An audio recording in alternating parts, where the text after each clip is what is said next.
Courtney. We called our father's friend, Oliver, and asked for help with the first step of our plan. As a 3-part warlock unit that wasn't blood-linked to us, Tavlor, Harry and Oliver put up an amazingly tight spell over our property.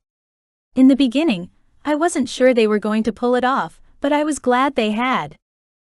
Your father already had protections on the house, Tavlor explained when he finished.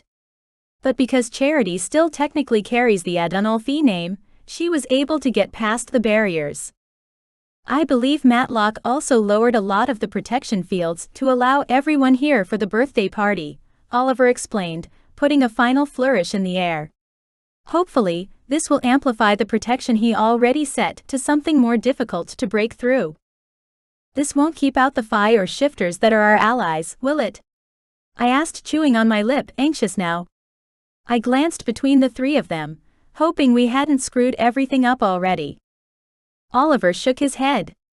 No, this field will not let anyone in who means your family harm. It means that everyone else will be able to pass irrespective of race, as long as there are no ill intentions festering in them. I pulled a harsh breath into my mouth, then blew it out. Okay. Thank you so much. Harry came over and stood close enough that I could smell his distinctive scent. I leaned closer, wanting his warmth and support at this time. I was ready to go to bed, to forget all of our problems, but highly doubted that was going to be possible until we figured out how to help Father. I have to go, my father's friend said. But whatever you decide to do to get your father back, please know that I'm in. I'm willing to help, no matter what the risk. I rushed over to him and gave him a huge hug. Thank you, I murmured. That is so appreciated. We'll probably need it. We needed as many powerful friends as we could get. Oliver left with a nod and a flick of his long, dark hair. When I turned around, Mother had entered the room wearing a long dress. She still dressed the way I remembered from when I was young, in vibrant colors and a flowing skirt. I was suddenly struck by nostalgia, when I'd conjured up ideas on how to sneak out, wanting to run from the safety of my home and to explore this world. Now, I wished I'd travel back in time and pull my mother into a hug, thanking her for everything she had done for me and my sisters. Hey Mom, how are you feeling? I asked instead. I didn't want to make this about me, when we needed to get Father back. She smiled, her eyes lacking the sparkle they had once upon a time. Better, thank you, baby girl. Just tired. And stressed by the looks of things. She was probably just as worried about Father as we were. You've done a great job, boys, she said, gesturing to Tavlor and Harry. I can feel the power of your spell all around our home. Thank you. Harry slid a hand around my waist. We'll do everything we can. She glanced at me, that amused twinkle in her eyes returning. Your father does find your relationship amusing, you know. He does? I asked, frowning at her. Dad. Really? Mom reached out and squeezed my arm. Don't get pouty, Courtney. We're allowed to tease you a little. Ava, your oldest sister, fell in love with a warlock Fae adopted council assassin. Bella, my beautiful bookworm who swore she'd never fall in love, married a shifter. Mom smiled at me. Both of them, forbidden unions. And yet my daughters pulled it off. Yeah, and you, my independent daughter, born for an adventure and a rebellion, she said with a laugh. I groaned and pulled my arm out of her hold. Why does everyone think it's ridiculous that I've fallen in love with a warlock? He's not just a warlock. Mom said with a giggle. Oh sweetheart, please let me laugh about something in these dark times. But why me? I pouted. I'd struggled with this one myself. Falling for the council's choice guy made me angry still. Mom sat on the ancient couch and conjured up a pot of tea and some pretty porcelain cups. Courtney, I have to tell you that if I'd been allowed to put bets on who I thought my daughters would marry, I would have put my last dollar on you being the one to marry someone that your father would hate. A human even. She laughed again. As much as I wanted to be angry, I couldn't help but revel in the sound. I didn't think I'd ever hear it again. I crossed my arms over my chest. We're not getting married. We're just, My face burned. Why was I even talking about this with my mother of all people? And right now of all times? Sleeping together? Mom asked, raising a single eyebrow. Harry coughed and cleared his throat loudly. I turned to him, annoyed he was listening to this conversation. What? He asked. Honestly, I might have forgotten he was even here in the first place. He reached into his pants pocket and pulled out a black velvet ring box. I didn't want to propose to you after your father was arrested, but I did plan to ask you. His smile was sheepish as he handed me the box. Look, this isn't exactly how I wanted to do this, and quite frankly the timing is off, but since it's been called into question. He looked at me with his piercing eyes. I'm not just sleeping with you, Court. I can't imagine being with anyone else for as long as I live. Tears blinded me. It was all too much. I know, he said, smiling sheepishly. Wrong timing, like I said. But I wanted you to know. That's all. He slipped the box back into his pocket, and I opened my mouth to call out. I wanted to see what he'd chosen for an engagement ring. But even as I went to speak, I slammed my words back inside. It was the wrong time, he was right. But his intent was pure. What else could I ask for? I could wait.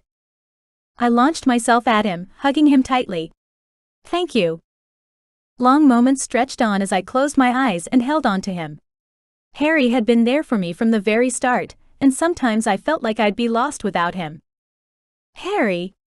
Bella called, running into the room in a fluster. We broke apart, though I still gripped my guy. What's wrong, Bella? I asked, not stepping away from my warlock. You need to hide, she said. The council is coming here. Now. I inhaled sharply, my chest hurting. Why? What does that have to do with me?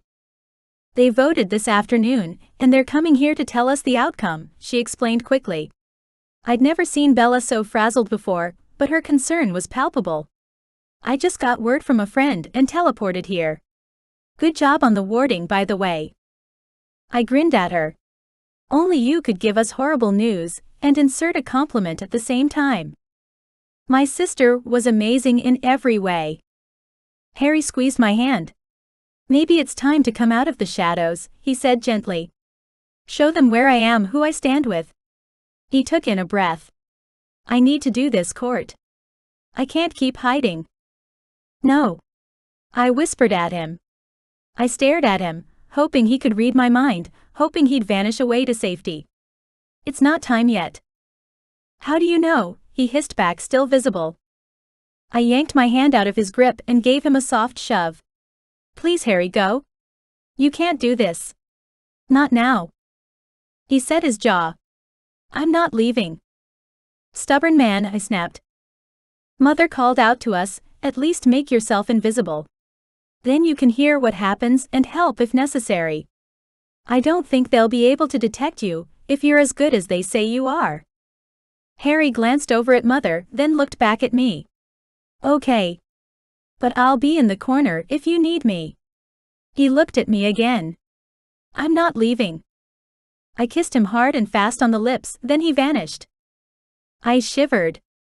Damn, he's good at that. Mother chuckled. Yes, he is. His powers rival your father's. My jaw dropped. Are you serious? She nodded. Of course.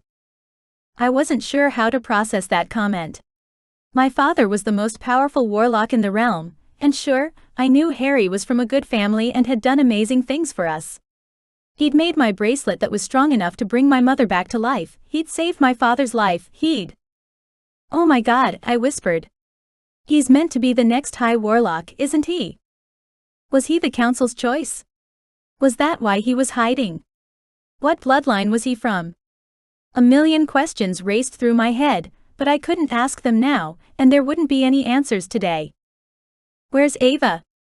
Bella asked, turning towards Tavlor. With Maddie, he said, in the main Phi realm. She's safe.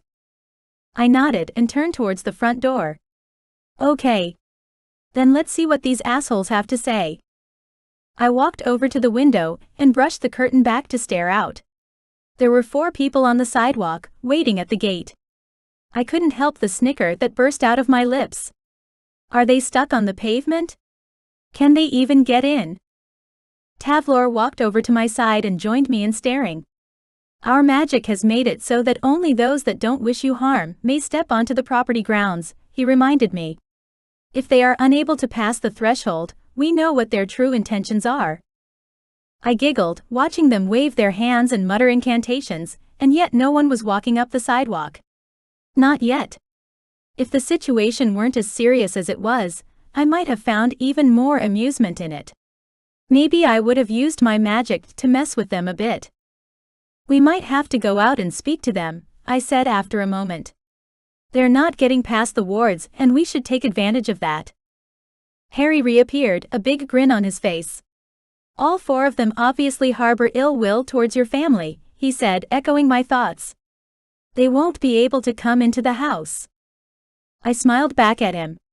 Which means they're going to be there for a while, I said, then gestured to Bella. Belle, come see. She crossed her arms over her chest and shook her head. No. I want to know what's going on. What they're going to do to Dad. I sighed. She was right, of course. Bella was always right. But she could find amusement even in the worst times. Mom got up off the couch and walked over to Bella. Then we go out, sweetheart. We ask them for their report. But we don't invite them inside and we don't take down these wards. I just lost your father again. I won't lose you girls too. I marched to the front door and gestured to my family, still standing in the living room. Come on then, let's go. There's no point in waiting around. Knowledge was power, and once we knew what their plans were, we could plan a strategy to fight against them.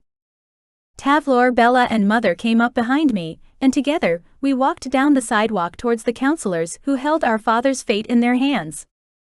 My heart thudded in my chest, pushing adrenaline through my system with lightning-fast speed. Magic tingled through me and over me.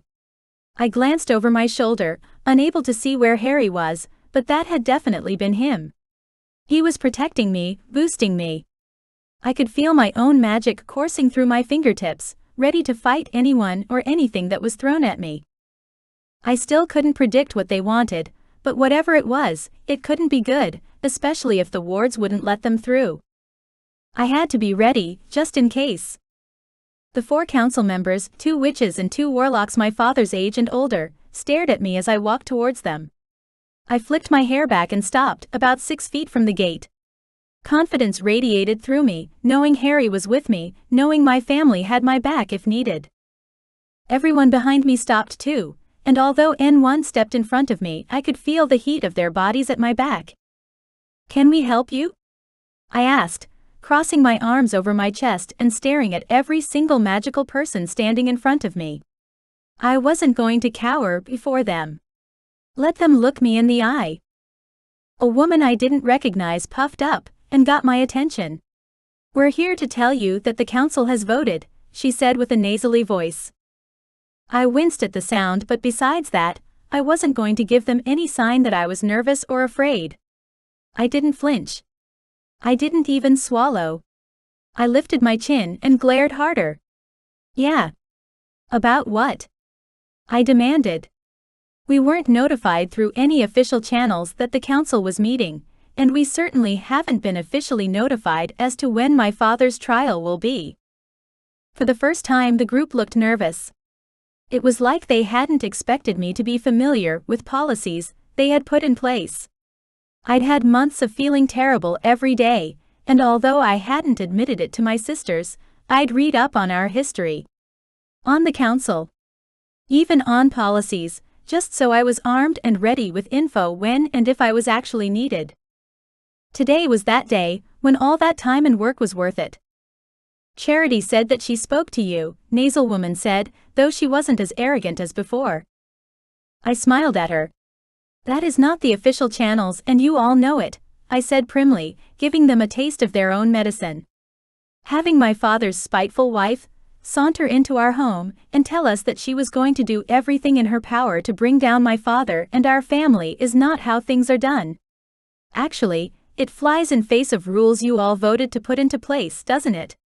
We need everything delivered in writing, so we have records of dates, issuances, everything. You need to give us at least 10 days' notice, and you have no right to vote on anything of this nature without Ava present during those meetings. She is on the council, and an integral part of the future of the High Warlock position, as she is his official heir.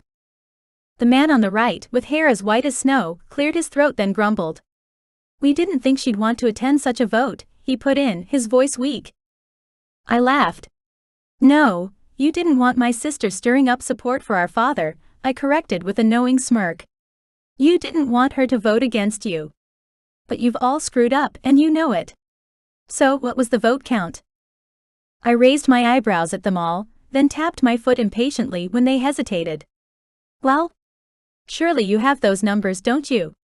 You did come all the way to tell me you voted in the first place, and now you have nothing to say. I find that hard to believe. The snow-haired man squared his shoulders and met my gaze. The vote of no confidence in the Adinolfi bloodline passed, he said firmly. You are all to leave this realm and never return. My stomach dropped, and I immediately wanted to be sick. But I didn't. I couldn't let them know they caught me off guard. I laughed. I laughed and laughed, turning around to gesture to my mother. Did you hear what that jackass said? Mother stepped closer, holding out her hand so that I would take it and stand taller. Keep going, she whispered. You're doing well, Courtney. I managed to stop laughing, but my grin was firmly in place. Well, please go back to the council and tell everyone who voted in the affirmative that they've been relieved of their positions. Permanently. Since my father is currently being held in the jail at the council building and cannot act in his role until he has been set free, Ava will be taking over as High Warlock in his stead. What you have all voted on today is mutiny, and you will be charged with such. I suggest you run before we declare war and take over the whole council.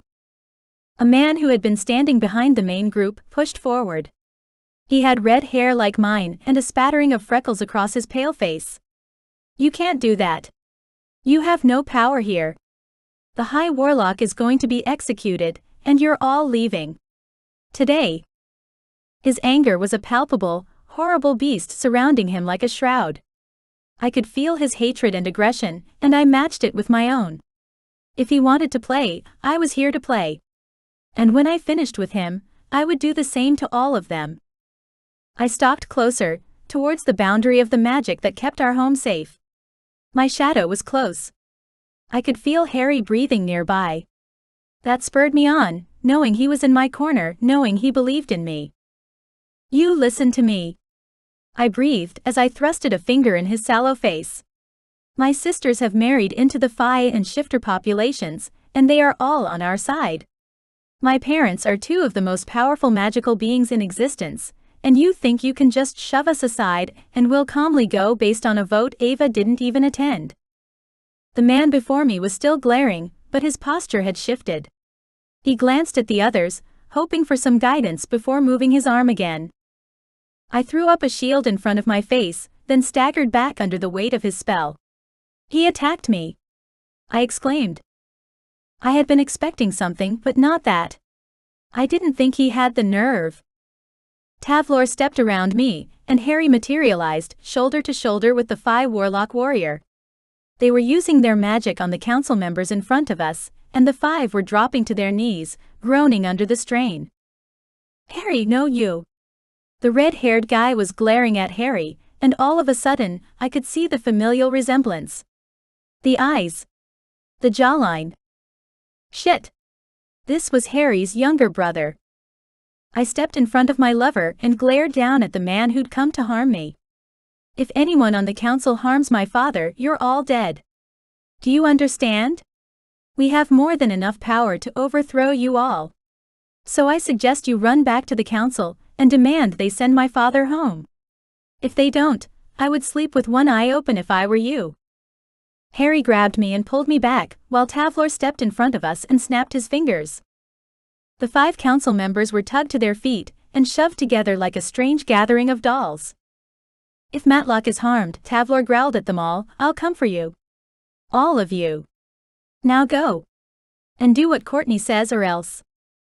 Tavlor shoved his magic at them, and they all disappeared, just like Harry had earlier. Where'd they go? I called to Tavlor, who was panting hard from the strain of using his magic in excess. I sent them back to the council building. His eyes softened when he finally took me in. You okay? I nodded, clinging to Harry now that it was over.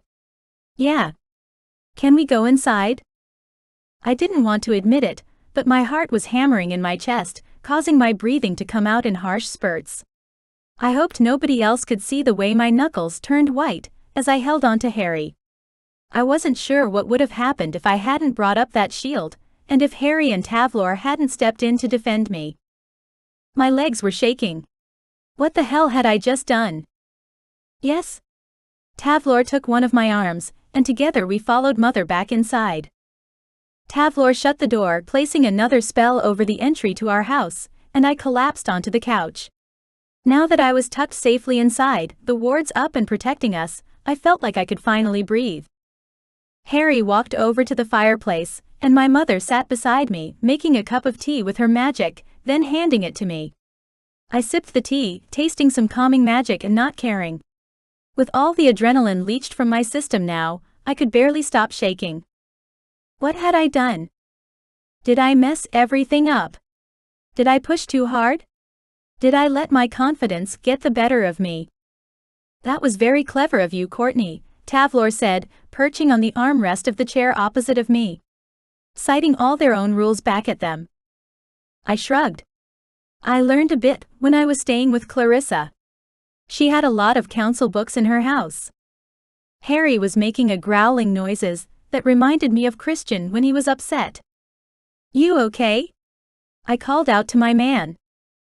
Bella was standing behind me and she walked over to Harry, spoke to him quietly, then conjured a glass of whiskey. He took it and threw it back, wincing at the flavor or strength. I wasn't sure. Finally, he nodded. Yes? That was stupid of me, exposing myself. I shouldn't have done that. That was your brother? I asked. He nodded. Yeah, that's Martin. He's only a year or so younger than me. But power hungry. Something flickered in his eyes, something akin to sorrow. I couldn't imagine what might have happened if one of my sisters was on the opposing side with the stakes as high as they were. There must be some conflict warring in his mind as much as there was anger, frustration, and desperation. I managed to stand and go to him, hugging him tightly. Thank you for coming to protect me, I said, my face against his chest. His familiar scent engulfed me, calming me more than the tea. He sighed and kissed my hair. I've been protecting people for years, but I've never had to save someone I loved, he replied. I was terrified they were going to hurt you. His grip on me tightened. I'm not sure what I would have done if they had. Bella patted me on the arm. You did great, Courtney. I was so scared. I turned back to the room. What are we going to do? As far as they're concerned, we need to leave, and as soon as we do, they're going to kill Dad. Tavlor got up off the seat, his hands curled into fists. Your plan is the right one, Courtney. This is war. We need to overthrow the council and take power of the realm. I gulped. I know I said that, but... No buts, Mother said. Tavlor's right. You were right, Courtney. What they're doing is illegal by their own laws. Matlock is still the most powerful warlock in the realm, and Ava is his legal heir. We need to use that. And our allies, Bella added. Courtney was right. The Fae and the Shifters will back us. And the Magicals too, Harry added. There are a lot of witches and warlocks who hate the council. They'll do whatever they can to create a new one. But it won't just be a council of witches and warlocks, I said, not again. We need to go back to how it was in the beginning. With a mixture of all the races, all working towards a better future for everyone. Mother inhaled sharply, then sobbed. I knew my daughters were going to change the world. What do you need me to do? We all sat down to devise a plan, because thanks to me, the council would be on high alert now, and we needed to get Dad to safety before they took him out of the game for good. Tavlor left to speak to the Phi elders and protect Ava soon after we'd finished planning. She was the High Warlock heir. She was a threat to the council, because within her blood and the magic our father had used to make her his heir was the council. Their heritage, their power, their future. Which meant she was also their target. Sure, Bella and I were also blood heirs, but they needed Ava gone first to truly eliminate the chance of a challenge. I was glad my sister had someone willing to protect her the way Tavlor did. "I'll go to the shifter," Bella said after he left. "I need to locate Christian and tell him what's going on. Maybe they can think of a solution to this, since they've dealt with the council's discrimination plenty of times over." "I'll go with you," Harry said. "The shifter realm is only safe because Matlock infused it with his magic. If the council has sedated him, or put him under a spell to remove his power, the shifters could be vulnerable." "Oh God," Bella whispered, then rushed around the room gathering her books and potions and shoving them into her bag. "Can you stop by Oliver's shop too, Bella?" I asked, taking my sister's forearm in my hand. I hoped it might help calm her down. She looked flustered, like a chicken with its head cut off. "Let him know the plan or send him here. He needs to get everyone ready." She nodded and rushed for the door. Before Harry could leave, I held on to him. I knew time was of the essence, but I couldn't help the way I let my hand linger, the way I stood on my toes and kissed him again. "Stay safe," I managed to say to Harry without getting choked up. He gave me a slight nod before he pressed a quick kiss to my lips again, and hurried after Bella. I watched the front door shut behind them and sighed heavily. "Oh God, please let them be okay," I whispered. I felt like I'd lit the fuse on an explosive, and it was about to go off in my hands. Now that they were gone, all the confidence I'd managed to hold on to completely vanished. My shoulders sagged forward and my chest tightened again. Before I even knew what was happening, tears sprang into my eyes. I blinked them away, trying not to lose myself to my emotions. I had never been good at control, not like Bella, but I needed to try. If I didn't, I was concerned it would be impossible to pull myself from the torrent of emotions swirling within me. "They'll be all right, baby girl," a voice said from behind me. "Don't worry." I turned around to find my mother searching the bookshelves against the wall. "What are you looking for?" I asked. The distraction managed to help me ground myself in the moment. She didn't turn to look at me but continued to run her finger along the spines of the books, reading as she went. "We're going to war, Courtney," she said. Her tone wasn't condescending, but the weight of the words struck me. "Against some of the strongest witches and warlocks in the world. We can't just sit and wallow, feeling sorry for ourselves. We need to prepare." The skin on my stomach tingled, and I lifted my shirt to stare down at the dark sun on my skin. She was right. Of course, she was right. She always was. Mother turned at that moment and stared at me. Her eyes narrowed in on the flesh of skin. "Is that a tattoo?" she asked. I laughed. "Not really," I said, shrugging. "Bella found a protection spell and performed it on Ava and me. Then Ava did it for Bella.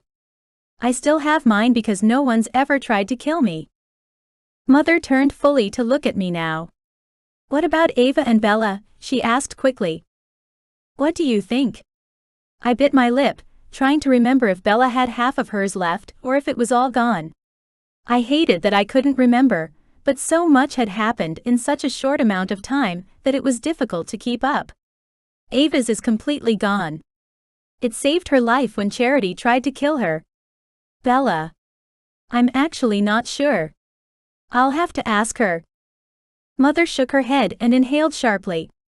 "I've missed so much." I laughed. "Yeah, but not much good." "Well, the weddings and Maddie were great, but we've had a lot of crap stuff happen too." Mother nodded, her eyes glistening with unshed tears, then she turned back to the bookshelf. "Well, let's make sure that no more bad things happen, Courtney," she said. I walked over to her. "Are you looking for something specific, Mother?" I asked. Maybe I could help. I wasn't into books the way Bella was, but could follow directions. I could do what was needed. "Not really. Anything we can use to protect us in this fight," would be great. She didn't take her eyes off the spines of the books. I nodded and got to work, pulling texts off the shelf to read through. Clarissa will have some good books. Mother shook her head. No. You can't ask her to come here again, and you certainly can't go to her. You're far too important. I scoffed a little, feeling my cheeks pinch at the thought. Mother, I'm not important. Ava is.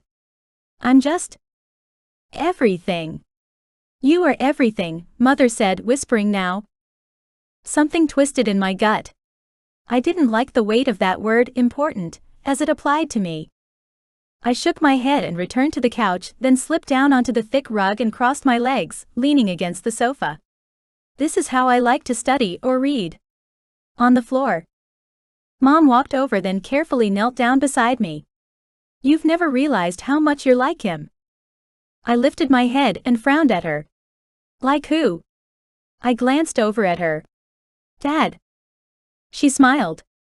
Yes. And my own father. She smiled to herself, one full of nostalgia only she knew. He was so much more powerful than he dared to admit. He was born to poor parents and married at his own station. He never wanted to be seen or acknowledged for his powers, so he played them down. Didn't reveal them to anyone. But I knew. I shrugged at her, then flipped another huge leather book over in my hands to read the blurb on the back. Not sure what you're trying to say, Mom. She reached out and gripped my chin with her fingers, lifting my head so that I'd look at her.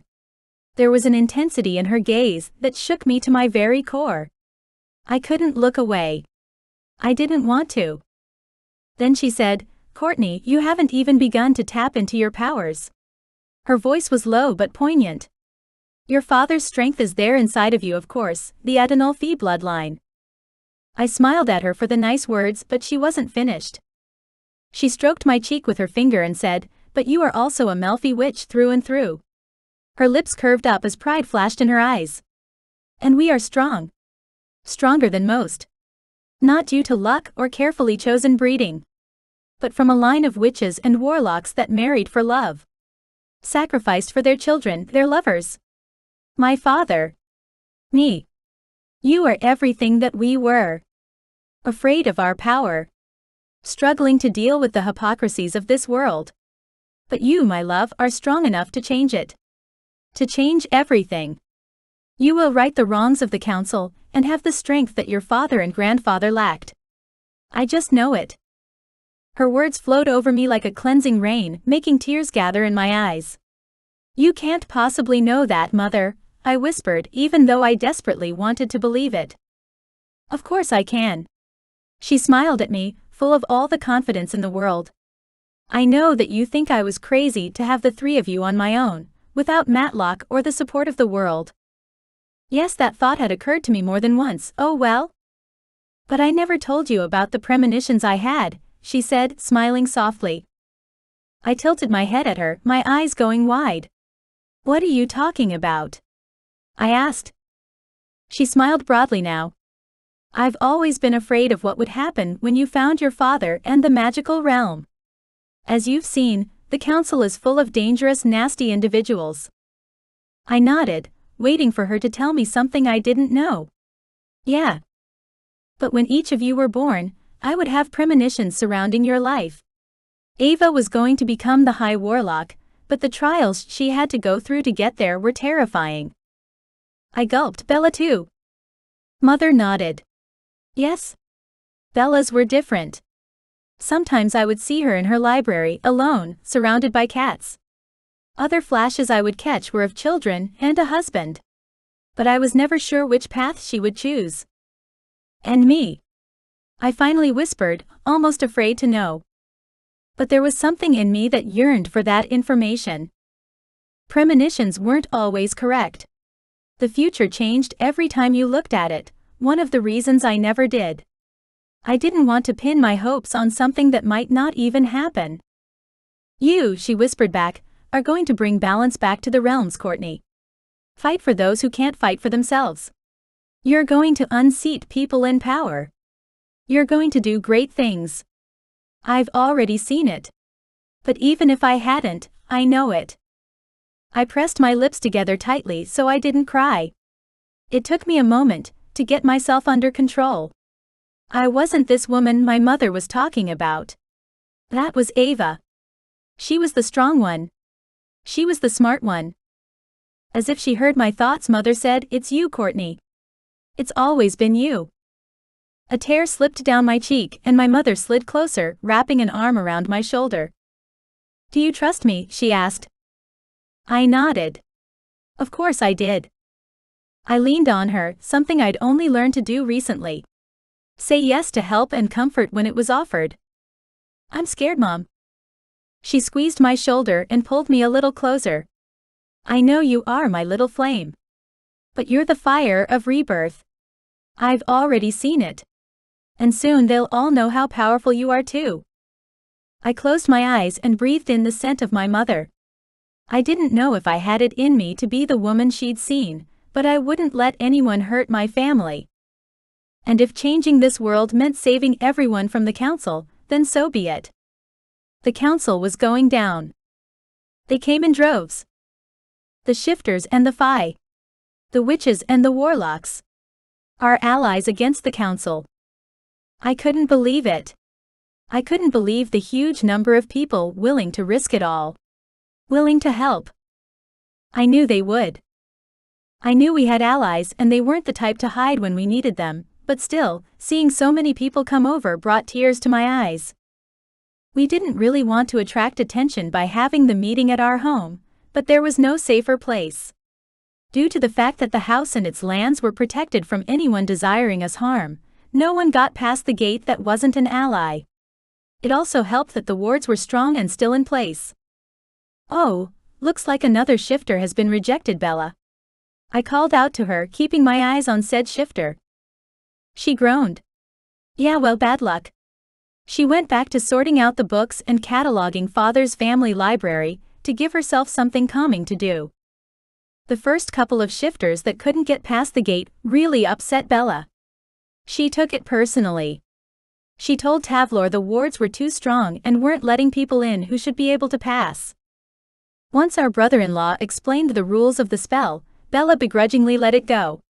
The spell didn't just keep our enemies out, it was for anyone who harbored anger or resentment against our family. Bitterness was an emotion that festered, and it could turn into something dangerous. Just because it lacked immediacy, it didn't mean it wasn't there. That didn't mean, of course, that those people wouldn't turn against us when we went to fight the council, but it protected us on a level that gave me a greater level of comfort. "Oh, there's Ava," I said, watching as my sister, gripping her son to her chest, pushed through the gate and marched up the sidewalk. I rushed to the front door to welcome her. "No problem getting in?" I asked, raising an eyebrow. She frowned at me as she juggled the large toddler on her hip. "Why would I?" she asked, sounding genuinely perplexed. I reached out and touched Maddie's ears, which were slightly pointed due to his Fae heritage. He gurgled at me and my heart melted, another reminder that this was what we were fighting for. Peace. Equal rights. The ability to just be ourselves, and live in harmony with one another. "Oh, I don't know," I began to tease, pulling my eyes away from my nephew. "I'm sure you harbor some resentment towards Mother or me." She rolled her eyes. "Of course I do. You two have sent me to stress hell and back multiple times. But the spell knows I'd die before betraying you, so I'm sure that counts for something." I hugged my sister tightly before I started crying, and Tavlor walked out of the kitchen to welcome his wife and baby with open arms. I was just glad she was here and safe. Ava flew at her husband, their son squealing with delight at seeing his dad. The reunion made warmth flood my system. It was nice to see something heartwarming rather than dangerous for a change. I turned away to watch Bella nervously sorting books, then walked over to her. "Should we go speak to everyone?" I asked, leaning against the wall beside her. Bella lifted her head and looked at me, her eyes wide and startled. I don't know." She seemed confused as to why I would even ask her in the first place. "Christian's with the shifters, Harry and Oliver are with the mages, and Tavlor was with the Fae." I crossed my arms over my chest and grinned at her. "Are you leading the saving of the world to the men?" I hoped to alleviate some of the tension in her face. She chewed on her lip, not rising to the bait. I'm worried, Court. I know, I said, leaning on the armrest of one of the couches. There's a lot riding on this. It's everything, she said. Dad's life. Our futures, and everyone else's. We're the only thing standing between the council and its domination of all the other races. I'd thought about that, but hearing Bella say it made my heart heavy. I know. The council had always treated the shifters like animals they could beat and dominate, and the Phi like freaks to be outcast and mistreated. Ava and Bella had done a lot to make life better, but if they weren't there, what would the council do to our friends? They can't win, Bella, I said. They can't. She nodded, but didn't say anything. I blew out a breath. Bella became worried and high-strung sometimes, but I wished I could reassure her in some way.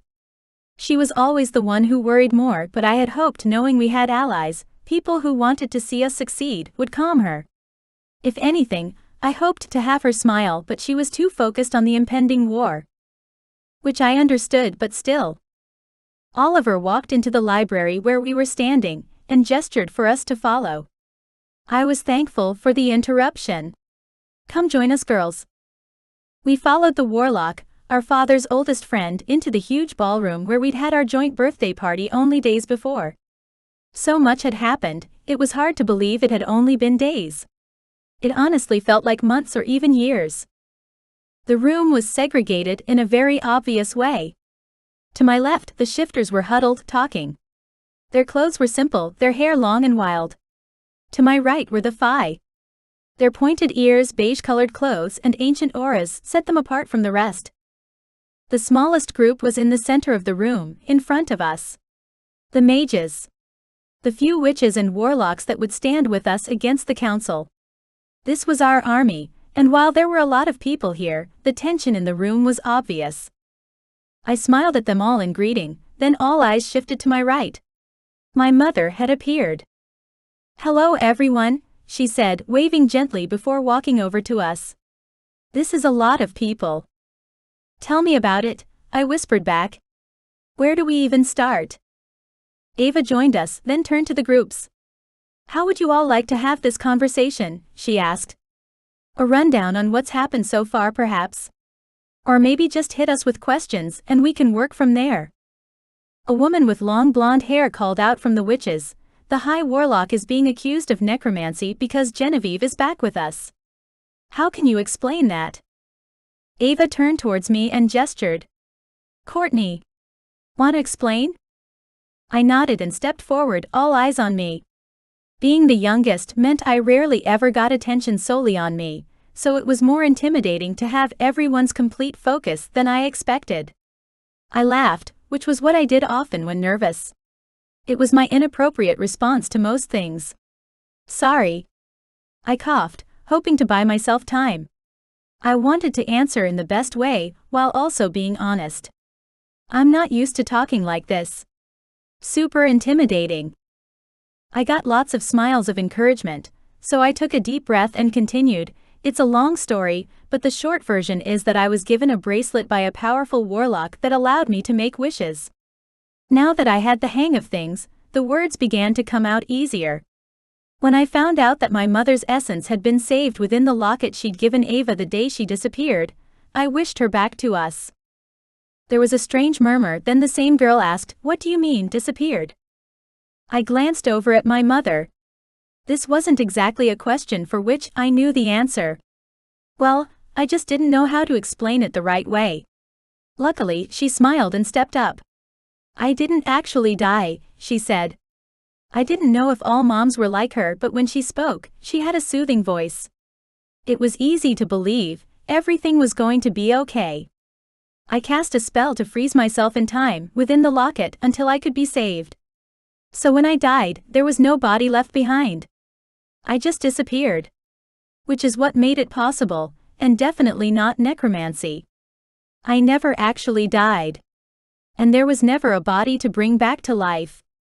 I was in a stasis of sorts, exhausted from spending 21 years maintaining the private realm I raised my girls in. She smiled at me and I smiled back.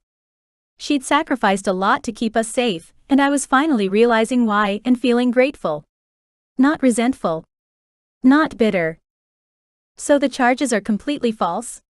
Oliver asked, already knowing the answer but putting the question out there for the group. They needed to understand why they were here, what we were fighting for. They deserved to know the truth. Yes, I said, taking over again. Of course they are. Charity wants our father executed and us banished from the realm, so you're all left with only them, ruling as they've always ruled. With terror and fear and an iron boot. There was a grumble, then a large male stepped out of the shifter pack, their alpha. Your family has married one of us. Your family has fought with us, for us. The pack is with you. We'll fight to get the High Warlock back. I nodded at him, smiling, thank you. The Phi Elder stepped forward. You have us and all that we are as well. Our magic, our strength. Anything we can provide, we will. Ava stepped up next to me and thanked him for us. She was already fulfilling her duties as father's heir, something that seemed to come so naturally to her. I glanced towards the group led by Oliver. He stepped forward, his chin high. This isn't just about getting Matlock back, he said firmly. The council needs to be dismantled and rebuilt, or else we'll never make any progress at forming new traditions and expectations across the realms. I nodded. Yes, it does. Rebuilt in the image of the original council, with elected members of all races. The mages. The Phi. The shifters. And witches and warlocks, Oliver said. I inhaled sharply. This was a sticking point. Yes. There has always been the High Warlock bloodline. The Alpha Shifter stepped forward, as did the Phi Elder. We were creating an inner circle now. A group similar to how the council should be comprised. Oliver. The Shifter Alpha. The Phi Elder. My mother, Ava, and me. I glanced from person to person, then smiled suddenly. Add in a few more shifters and Phi and we have our council, right here, I said. Each of our kind is represented. I shivered as the words rang out with a strange type of magic. As though feeling it, 4 people joined us. 2 female Phi and 2 more male shifters. Oliver's smile was gleeful. That was easier than expected. I inhaled a shaky breath and held out my hand, palm down. To a new council. One that serves the people of all our communities. Ava placed her hand on top of mine, and one at a time they all added their hands to our pile. 10 people. The perfect number. My mother was the last to lay her hand on top, and she spoke a single word. An old magic word that meant promise. Her spell tied us all together, making our pact into a promise that would lead us toward the fight. A war to end all wars in our battle for a better future. We had to rescue my dad before we could take out the whole council. If he was collateral damage in this war, I wouldn't be able to forgive myself. Having said that, there was part of me that wanted to bring them down now just to be done with them. They were an infestation, and I wanted to put them down before they got worse. I couldn't wait until I got the opportunity to do just that. What can we do? I asked Ava and Tavlor. I needed to do something, or I was going to drive myself crazy. You two know the council building's the best. Where will they have him? Our army of people were still in the ballroom, but they were eating now. The witches and warlocks had created tables of food for everyone, and they were eating and talking, and getting to know each other. Which was good. We needed everyone to get along as best as we could if we were going to work well together, trust each other, fight together. Everyone who had committed to be in the new council was in our dining room, eating and strategizing. Tavlor paced the room, Maddie in his arms. I don't know if they'd keep him in the council jails or hide him somewhere else, he said. I was surprised to hear the frustration in his tone. What do you think, Ava? Ava grimaced. Where they kept me was very isolated. No one would have been able to find me or rescue me if it wasn't for the Phi. What about a tracking spell? I asked, looking at Mom more than at anyone else. Surely, we can work out where they are keeping him. Because it really needs to be the first part of the plan. Dad was the council's only blackmail card. They knew that as long as they had him and were threatening his life, we wouldn't take them on full force. It was the only thing they could hold over our head, the only thing that would cause us to hesitate, and I hated that they knew it. What can us shifters do against the council? The Alpha asked, turning his attention to Tavlor. We have muscle, but we can't compete with their magic. How can we help? The shifters had managed to take on the council muscle, with help from my father and Bella's magic. What could they do now? Oliver nodded at the Alpha. I've been working on something for the shifters, he said. Similar to the jewelry you wore in the fight against the council last time. I knew this was coming and well, they're at my shop. I'll get them today. I smiled at the warlock. Part shifter, Oliver was a great ally. He thought of things we didn't, and he was always ready. I wasn't sure where we'd be if we didn't have him. Ava shifted forward on her seat. Mom, she said. You didn't answer the part about the tracking spell.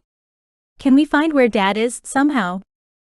Mother opened a book she'd slipped a ribbon in, and turned to the page she'd marked. I found a spell that can do just that, she said. But it will take time to brew, and ingredients I don't have. Oliver stood up and moved over to sit next to Mom, staring down at the spell. That will work well, Genevieve. But you know that this will take you out of the mix. You won't be able to participate. She nodded, flipping through a couple of pages. Yes? I do. But better me than my girls. I looked between the two, trying to figure out what they meant. What are you talking about? I asked, but they ignored my question. Frustration flared in my chest. I tried to temper it. I didn't want to make this about me, but at the same time, I didn't think it was fair to be on the outside of something. I can get you everything except this ingredient, Oliver said, pointing his painted nail at the book. Well, perhaps? Mom turned the list towards the phi, carefully taking a page between her fingers. Could you help us with this final flower bud, you think? The elder looked over at the book, eyes narrowed on the text. After a moment, he nodded. Yes? We can. I stood up and clapped my hands. This is great, I said. I channeled my frustration into something positive. I wasn't going to throw a tantrum like I might have when I was younger. This was bigger than my feelings. So the first step of the plan is complete, kind of. Mom's brewing a location spell, and Oliver has something to protect the shifters with if it comes down to a fight. We were halfway there already. Hope flared in my heart. Oh, it'll come down to a fight, Oliver said, standing up and flicking his coat to straighten it. He adjusted the lapels of his jacket. You saw how many came out to kill the shifters when Bella wanted to marry Christian. Imagine what will happen when their livelihoods are threatened. I hadn't seen the shifter battle. I'd been too sick to fight, but I'd heard how bad it had gotten. And I knew that we may lose or die if we faced off against the council, but I didn't feel like we had a choice anymore. It was us or them. And we couldn't let it be them. I'll start the potion, Mom said, using her authoritative voice. It was one of those tones that brokered no argument. If all of you could bring me the ingredients I'm missing, then we can finish it today. Then once I find out where Matlock is, you can rescue him. But time is of the essence. Once I brew the potion and locate him, we must act immediately. There's no telling if they'll move him during that time or not, and we can't risk waiting. Oliver grabbed his cloak. I'll go now. We will too, said several phi, gathering their things. You'll need a bodyguard, Tavlor said, following Oliver. Matty was still in his arms, tugging at his father's ear. Oh, don't worry, Oliver said, looking embarrassed by the High Warlock's King of the Guard's offer. I insist, Tavlor said. You're too valuable to the cause. Before Oliver could respond, Tavlor handed Matty to Ava, gave his wife a kiss, and they left, the phi following behind. I watched them go, and everyone else that was left filtered back into the ballroom, including Ava and Matty. I didn't. I stayed and sat next to Mom, worry tightening my insides. The room felt empty now. Mother, What did Oliver mean by the fact that this spell will take you out of the, what was the word he used? Out of the fight. Out of the equation. I asked. Maybe now that some had departed, she'd be more willing to explain what was going on. Mom turned to me, her hands folded neatly in her lap. When I conjure this spell, I will be locked in place like a compass of sorts, she said. Until your father is recovered, and the spell is undone, I'll be useless to you all. I won't be able to do anything. I didn't even know what to say. I took a moment to simply let her words seep into me. But you're so powerful, Mother, I said, shaking my head. Wouldn't it be better for one of us to create the spell, and stay here while you fight? You're more formidable than the three of us combined. Surely, my mom wanted to take out the council, and exact her own form of revenge. She grimaced, and I reached out and grabbed her hand. Don't you want to fight the council members personally, Mom? I asked. After everything they did to you. Of course I do, she exclaimed. I hadn't expected the passion in her outburst, but at least it was an emotion I knew and could work with. They're the reason I couldn't marry Matlock. Why I left the realm and raised you all in isolation. They've hurt you and tried to kill you and captured you. Now she was snarling in anger. Then come with us, I insisted. I didn't understand why she would be willing to sit on the sidelines. You can get your revenge on them. She sighed, and I could tell she was unhappy. Sweetheart, I can't. That anger deflated slightly, though I could still see flashes of it in her eyes. This spell requires a lot of power, and it will make me very vulnerable. I'll need to stay here, on the property, and although I'd love to keep you all here in safety, it's possible that if someone breaks through, I won't be able to defend myself. Horror struck my heart. I'll stay with you, Mom. She smiled sadly. You can't, sweetheart, she said. While I appreciate the offer, this is your fight. You have to be there to take your place on the council. I'll be here as your father's anchor. I'll help you find him, then I want you to send him home to me. I can't trust anyone else except you and your sisters with that task. She reached into her pocket and pulled out a leather strap with a long white crystal attached. I've put a spell on this. It will only work for one person once. When you find your father, you need to decide if he's able to stay and fight, or if it's safer to send him home to me. I tilted my head, a little confused. Why wouldn't he want to fight? Surely, Dad would want to destroy whoever put him in chains? Mother sighed and placed the necklace in my hand. Don't put it on. Keep it in a pocket, or somewhere low on your body. As soon as it's placed around his neck close to his heart, the crystal will transport him home. I slipped the crystal in my jeans back pocket. You didn't answer my question, Mom. She grinned at me. Can't get much past you, can I? Never could, if I'm honest. I waited, staring at her. She wasn't getting out of this. Finally she sighed. Courtney, I know how you envision this rescue. You find your father in a cell, sitting quietly, ready to fight. You let him out and the two of you fight side by side, taking down the council and your enemies. I nodded, unable to deny that's exactly what I saw in my head. Not to mention the fact that we vote in the new council, and I sit beside my dad with the Phi and the shifters. Mom stood up, flicking out her skirts. Sweetheart, your father is hurt. He's dying. I can feel it in my heart as truth. When you find him, if he's still alive, please do as I ask, and get him home to me as quickly as you can. She walked away and my heart sank. My mother was the most intuitive person I'd ever known, and if she said my father was dying, then he was. I jumped to my feet. There wasn't a moment to lose. As soon as we knew where Dad was, the fight was on. I wasn't sure how long everyone was gone, but I passed the time by researching books, spells, anything that might help us in battle. I tried not to think about the risks of Oliver retrieving ingredients, or the shifters being tracked down. The problem was, the council was unpredictable, and I didn't know what the best course of action was when it came to handling them. Everyone returned safely, which was a relief. I'd been running around the house for another hour, talking to people, and strategizing over what we'd do when we found the High Warlock, but every moment I could steal a look, I was watching the clock. What if Tavlor and Oliver were attacked? What if the Fae didn't make it back?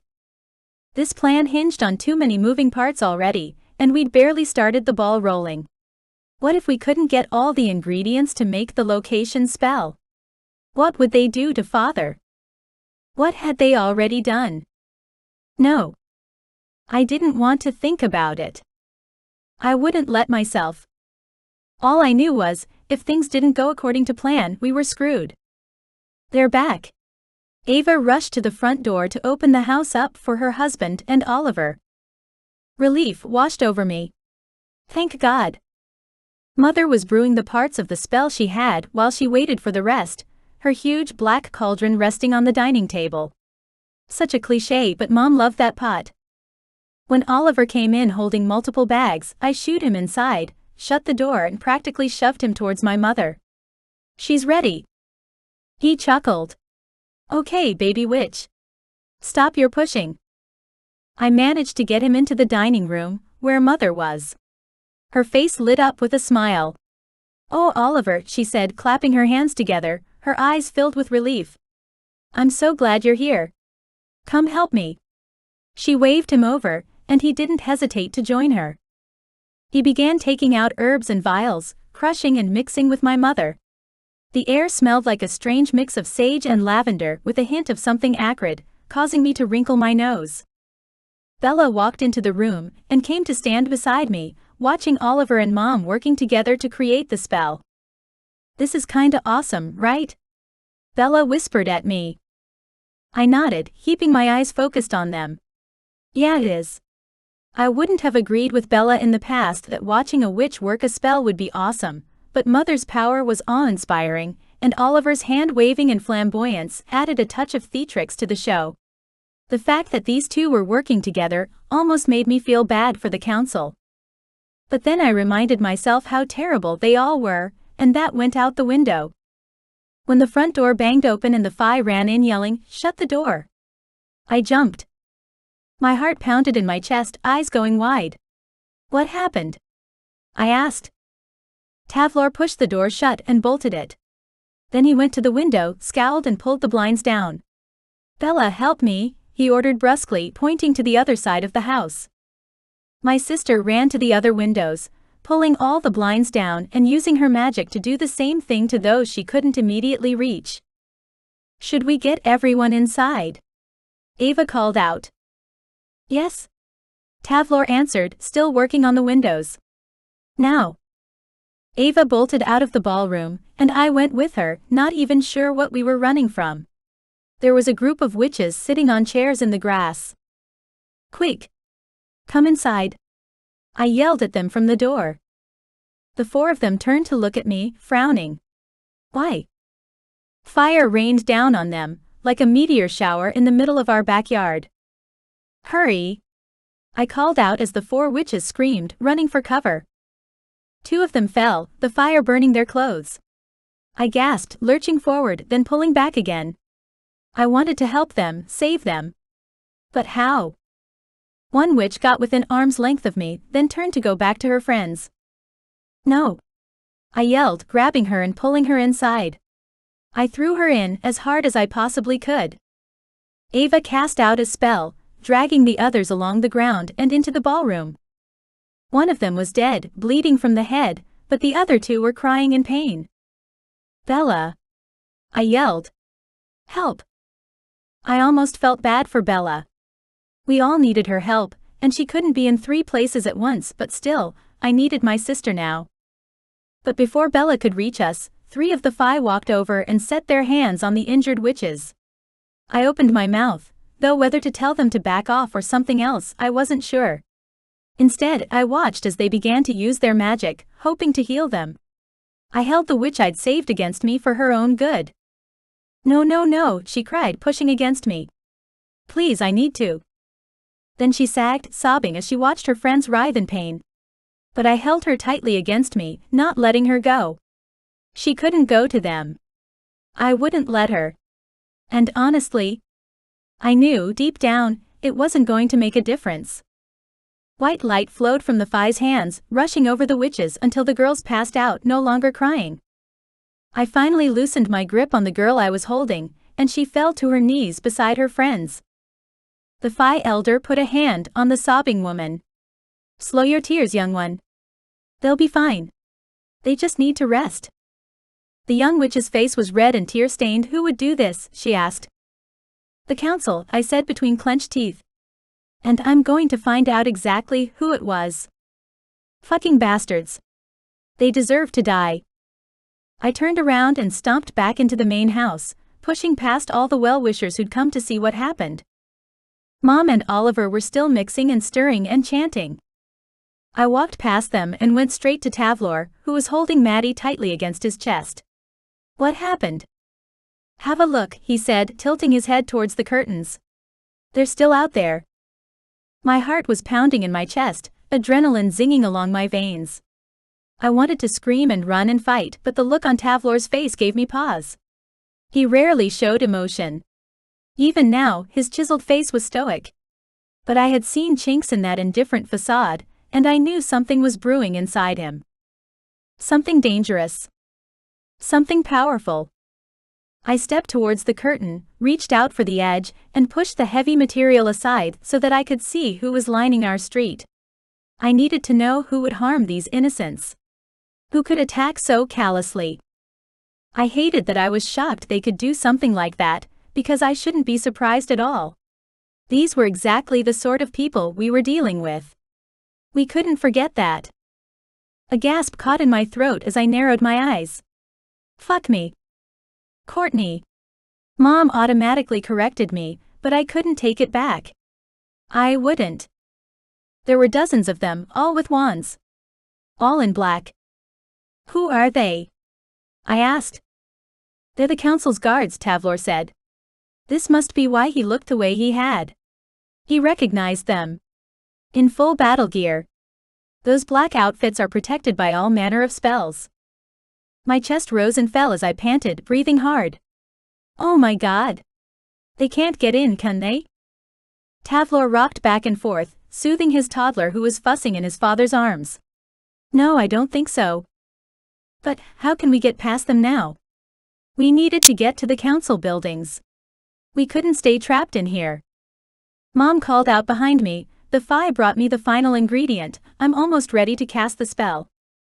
I turned towards my mom and watched as she closed her eyes, running her hands over the brew. The words she spoke were from an ancient language no one spoke anymore. Then she opened her eyes, the violet color now a vibrant purple. She reached for a cup, scooping up the potion from the cauldron and drinking it. I rushed forward. "Mom, what are you?" I let my voice trail off, trying to make sense of her choices. Oliver pushed out his hand at me. "Stay where you are." Mother began to convulse, then she was falling to the floor. "Catch her," I called out, but Oliver was already there, taking Mother into his arms and carrying her to the couch. It happened so quickly, I was surprised I was able to keep up with her movement. I glanced over at Ava, who was back from her conversations with the Phi, worry written all over her face. "What the hell's going on?" I hissed at Bella. I needed answers. "Just watch," she hissed back, her eyes never wavering from our mother's form. I've never seen this spell done before either. Mother was passed out from what I could see, then suddenly, her eyes popped open. "I need a pen," she said, her voice scratchy. "Paper. Quickly." Bella rushed to get her what she required, but I was transfixed by her eyes. They were strange. Vacant somehow. Unmoving. Unfocused. I couldn't figure out how to describe it. "Mother?" I asked, tiptoeing closer. "Are you okay?" "She's blind," Oliver said, using his magic to create a small table in front of Mother and pressing her hands onto the wood. His tone was soothing. "Here you go, Genevieve. Bella is getting everything you need." "Blind?" I repeated.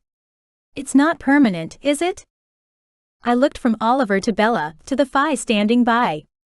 Why was no one answering me? "Is that what you meant?" I demanded of Oliver. "That this spell would take her out of the game?" "This spell requires a payment," he answered after another moment. All magic does. The blindness will only be permanent if we don't find Matlock. Her vision is now linked to the person she is searching for. I covered my eyes with my hands, pressing my fingers into my forehead. Oh my God. Why didn't she tell me this? Why did she leave that part out? I can see him, Mother said softly. Her voice had a soft undertone of hope, which caused my heart to stutter.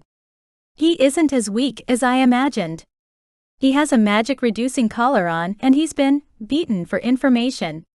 But his will is still strong. I dropped my arms and glared at my mother even though she couldn't see me. She was drawing on the paper Bella had put in front of her. I couldn't decipher the crosses and squiggles, but Tavlor was looking over her shoulder, watching intently. Can you tell where he is? I asked him, Ava walking up beside me to link her arm with mine. Ava didn't say anything, but I could sense her tension. Tavlor began to smile, glancing up at Ava. Yes. I know where he is. Ava pulled me in for a hug, and I buried my head in her long blonde hair. Our father was alive but imprisoned. Our mother was blind forever unless we found him. I'd known the stakes were high, but they'd just gotten even worse. My hand went to my belly, where my protection tattoo still lay imprinted into my skin. I had the strongest premonition that I was going to need it today. I didn't know why. Something washed over me, this feeling of peace that left me both anticipating and frightened by what was to come. I was glad for my tattoo, but unsure how I believed it would be used. I sucked in a breath, trying to let my thoughts linger. I couldn't be distracted at a time like this, especially when there were so many things to focus on. Okay, so what's the plan? I asked Ava and Tavlor, the generals in this strange army. Hopefully, they had an idea of what to do and could give me some direction, so I wasn't flailing around like a chicken with its head cut off. Harry stepped into the room, capturing our attention. We need to rescue your dad, then charge the whole council with treason, he said. I frowned at him. Why do we need to do that? I asked. Truthfully, I wanted the council gone. I didn't understand why we would need to charge them with anything. He walked forward, his aura different somehow. Because the council has to be given a chance to stand down, to relinquish their power. Ava scoffed from beside me. As if they're going to do that. Well, it's give up their power or die trying at this point, I said. We can't let the council continue to have control of everyone in every realm. It's wrong. They murdered people without a second thought. I wasn't going to lose a moment's sleep if this came down to a fight. It was them or us. Tavlor nodded. Harry's right. The best way would be to rescue Matlock, get him to safety, then give the council a chance to stand down. Ava stared at him. And when they refuse? Because you know they're not giving up the power they lord over the universe. He reached over his head and pulled his sword from his back. Then we fight. Harry grinned at me, then nodded seriously. Let's get organized. Oliver handed out the bracelets and jewels he'd brought for the shifters, and Tavlor loaded up on weapons. Bella stood beside me, nervously shivering. Are we all going? I stared at her. I hadn't even considered not going. This was our fight. We needed to be there. We needed to be the ones to do something.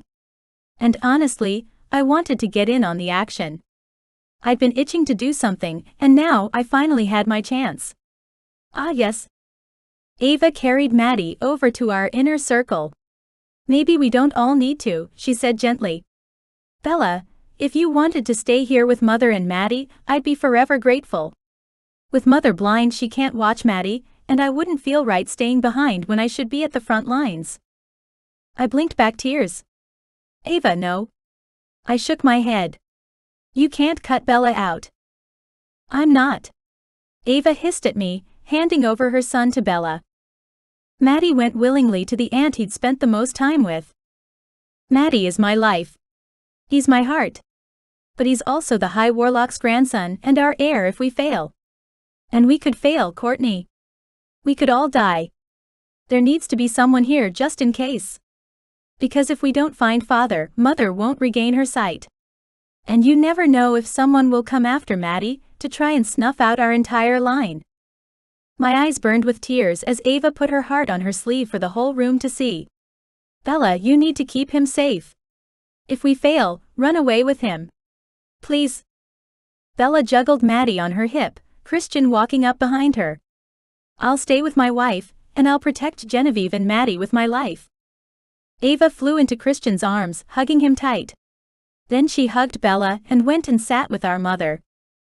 I didn't know what was going on, but I was choking on my emotions. Ava pressed her head to Mom's shoulder.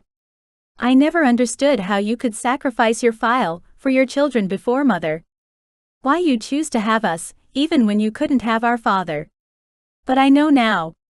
Maddie's life is all that's important. Mom's sob caught in her throat, then she reached for Ava's hand. I love you, sweetheart. And it's true, that until you're a mother you'll never know the extent your heart can grow. I glanced over at Tavlor. So you have the backup plan. If we fail, Bella runs with the baby and our bloodline lives on. Tavlor nodded, his jaw clenching tight.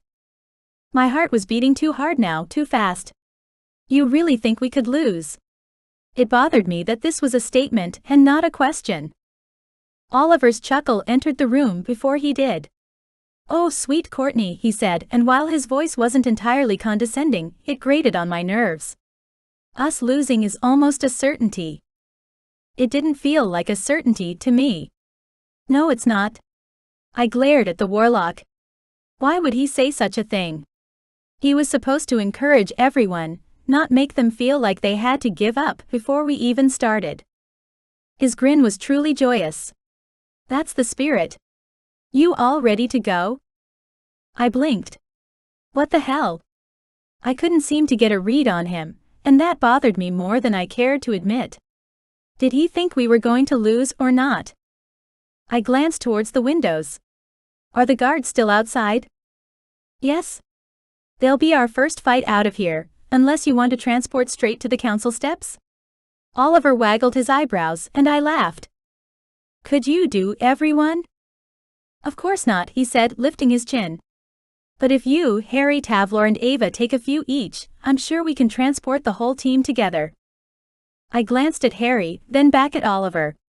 But I'm not as powerful as they are. Fiddlesticks, Oliver announced to the room. You're a Melfi witch and your father's daughter. There's nothing you can't do, Courtney. Now let me explain the spell I used, then let's get moving. I didn't let my insecurities surface again. I just listened to Oliver's instructions on how to perform this spell. The largest, most powerful incantation I'd ever done. Could I really transport myself and 4 others? The protective bubble over our property and house was still in place, obviously, or the guards would be storming our fence. So how were we going to transport out of here?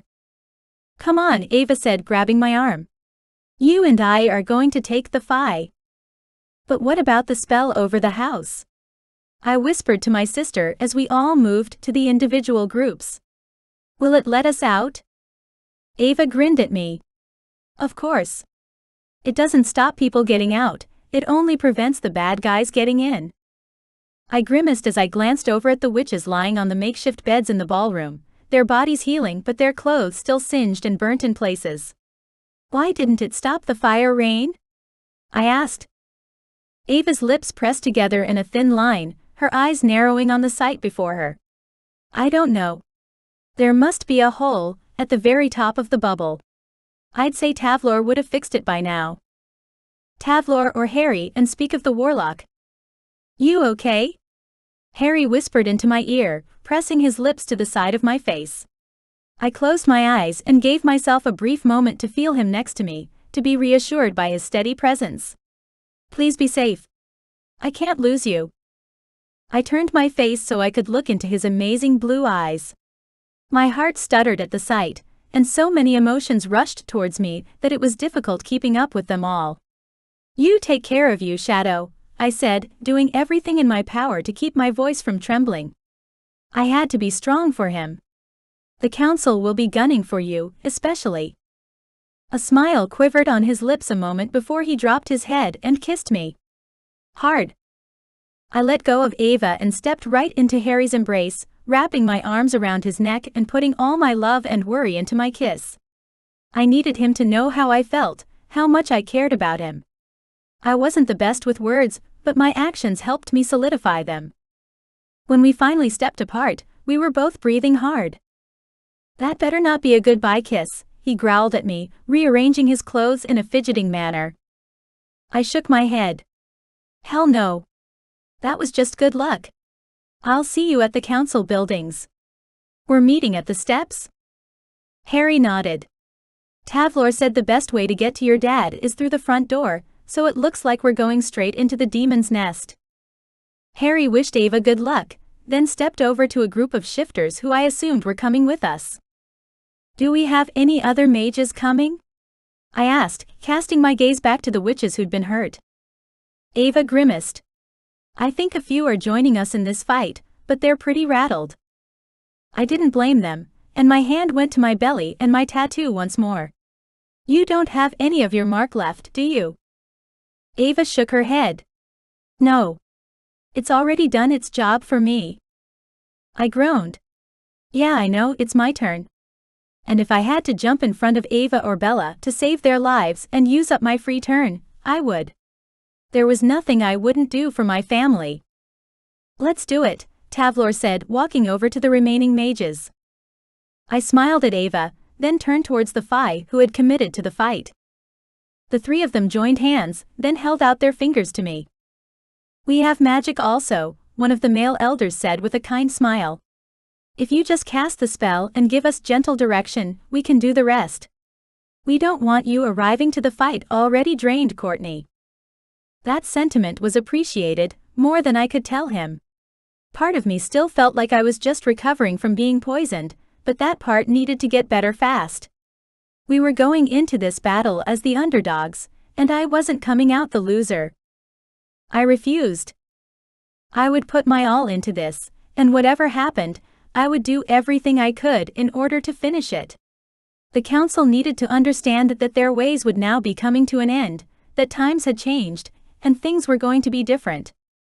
What we fought for was crucial to our evolution. It was all or nothing at this point. And if we didn't survive, at least Mom, Bella and Maddie would. There was hope, even in the bleakest circumstances. And that was something I could live with. That was what kept me going. Even if I didn't come out on top, even if I gave my last breath, I knew our legacy would last. "Thank you," I told the Fae and closed my eyes. I began the enchantment, visualizing the stairs out the front of the council building, just like Oliver told me to do. There was a cold chill passing over my skin, then sunshine on my face. I opened my eyes and glanced around. "We made it." "Thank you." "Well done," the Fae man I was standing beside said to me. "Oh yes, here they come." I couldn't see a ripple, or any indication that anyone else was on their way. But the Fae elder was correct. Within moments, Harry, Tavlor, Ava and Oliver all arrived, transporting our full army. I glanced around, checking we had everyone, and a wave of relief washed over me. We'd gotten past the army at our fence. Now we only had to break into the council buildings and rescue my father from a magically hidden cell. Simple. Right. "Where to now?" I asked Tavlor, who told us he knew where Dad was being held. I tried to keep my voice low, and I didn't want to distract him from what he was doing, but still. If he knew the location, it was important we gotta move on right away.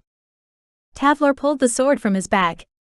"We fight our way through each door as quickly as possible before they have time to move him," he said. Oh great. This was a big guessing game, and we were pawns on a chessboard, trying to find and defend our king. I wonder if that made Ava our all-powerful queen. The alpha shifter stepped up next to us, tugging off his shirt and revealing a huge chest full of scars and battle wounds. "We'll stay here," he insisted, brokering no room for argument. "We won't let anyone in." Tavlor nodded and held out his hand to the shifter. "Thank you, my friend." The alpha shook Tavlor's hand and nodded. "Good luck." The alpha and his pack that had joined us shifted right in front of us, clothes shredding and ripping apart as human bodies became wolves. Black fur, silver and brown sprouting through their skin. It was awesome to watch, something that fascinated me. A shiver coursed over my skin as their white pointed teeth flashed when they growled. I grinned at Tavlor. I wouldn't want to take them on, I said, shaking my head. He nodded, his jaw set with grim determination. Everyone else, with me. Tavlor led the charge as we raced into the council building. I didn't get a chance to think about what we were doing. Quite frankly, I didn't want to. I needed to act, to put my mind on autopilot. As soon as the first door opened, we saw warlocks who guarded the first portal entrance. Tavlor threw a spell at one guy, knocking him sideways. The Phi Elder took out the next. Let's go, Tavlor said, rushing for the now unguarded portal. Tavlor put his hand on the panel, typing in the coordinates of the next jump. We'll stay here, two of the Phi said, nodding at the unconscious guards on the floor. In case these two wake or the shifters are breached. We can't risk anyone coming in from behind. A chill of premonition hit me, followed by a wave of fear. No. I adamantly shook my head. I didn't know what came over me, but I needed them to understand how serious I was. We can't leave you here. The Phi Elder put his hand on my shoulder. Do not fear, young one, he said. This is bigger than all of us. And we must fight. I still didn't want to leave him behind. I still didn't want him to risk himself. But what could I do? He was right. We had to fight, all of us, and that meant some risk. I nodded at him. Thank you. Go, he said, giving me a tiny push. I couldn't help but wonder if he knew what he was risking. If he felt what I did. The portal was open. Let's go. Tavlor went straight through, Ava hot on his heels. I went third, with Oliver and Harry coming in behind me. We couldn't stop and think about it now. We had to move. I stepped through to a battle zone, Ava and Tavlor taking on 4 other guards. Harry and Oliver quickly disposed of them, but not before Tavlor was knocked down by a spell. Shit! I rushed over to my brother-in-law, to find him quickly losing his color. Help! I put my hands on him, not even sure what I was doing. His heart was shriveling up like a raisin. No! I gasped out. Help me! Ava and Harry put their hands on Tavlor as well, and Harry ordered, reversal spell. Quickly! Ava groaned in pain. It's too big. It's too late. No! I shook my head, drawing some of the spell into myself. I'll take it. I'll take it all. I could feel the cold icicles of death crawling up my veins, filling my hands from Tavlor's dying body. No. You can't take it all, Harry said, placing his hand on Tavlor's heart. I'll take some. But I still have my tattoo, I gasped out as Ava set her hands over her husband's face. Ava shook her head, and began taking some of the spell too. All of us can take some. We're strong enough to do it, she said firmly. Tavlor's eyes popped open and he gasped loudly, drawing breath. Stop, it's enough, stop. He pushed us away, and everyone took their hands off him. I fell backwards, curling up into a ball as the spell flowed through me. I tried to look at him, tried to see if it worked, but they wouldn't stay opened. My entire body buzzed, and I was lightheaded. Then I was gone in blackness. When Harry shook me awake, I forced myself to get up on my feet. It took me a second to remember what happened, and the first thing I did was lift my t-shirt to stare down at my belly. Is it all gone? I asked, trying to see if my tattoo was still there. Ava put her hand on my stomach. No. About half left. I blew out a breath, relief sweeping through my body. That's good. Save some for later. We'll need it. I grinned at my sister, who flew at me, hugging me tight. Tears were in her eyes and she blinked them away before they could roll down her cheeks. She whispered into my ear, "Thank you." I smiled and hugged her back.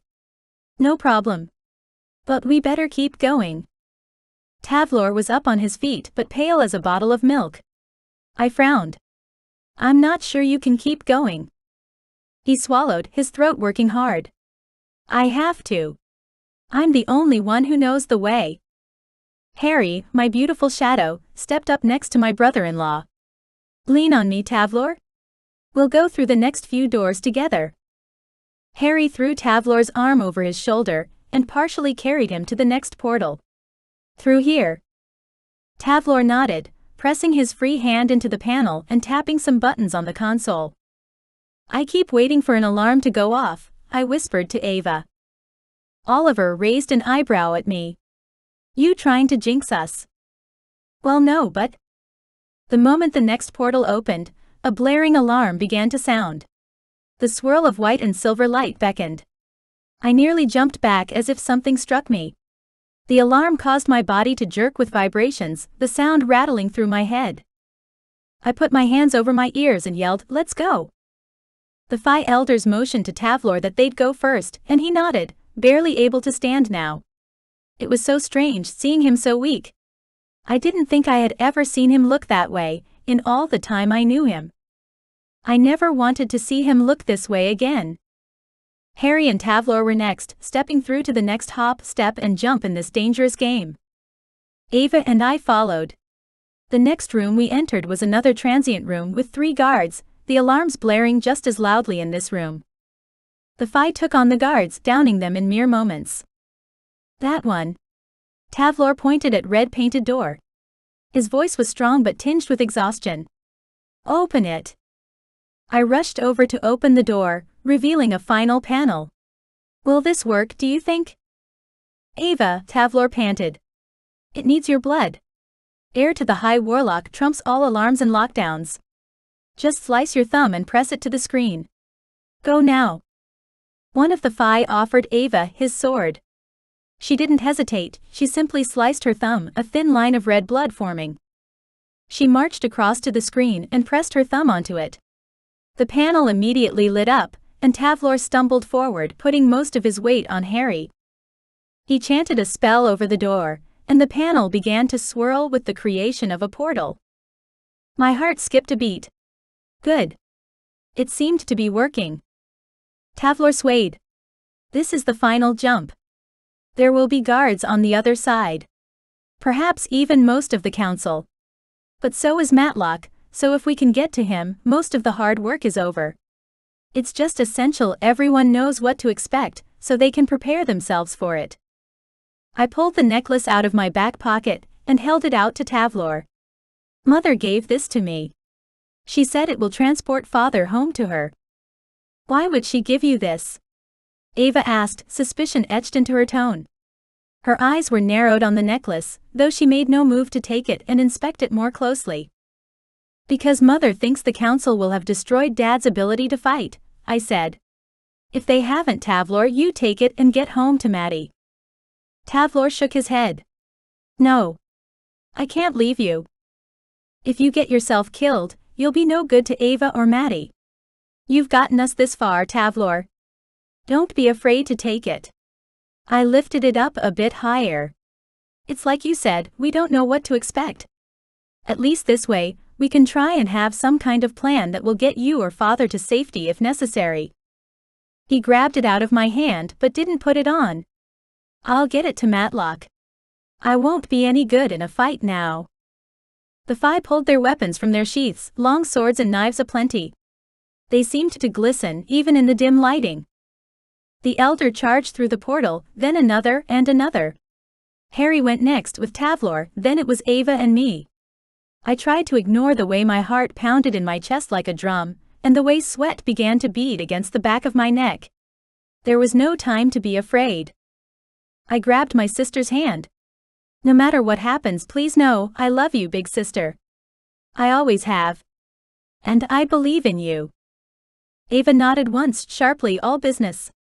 Tell me that again tonight, after we're all safe and well at home. Let's do it. We jumped through the portal, passing through that cold nothingness that I hated. Then we were inside a courtroom, our team standing in a circle with their backs to each other, their weapons pointed out. No need for any of that, Charity's voice rang out around us, as calm as an untouched pond. I glanced up at the stage, drawing my magic out of my center and dragging it around me like a shield.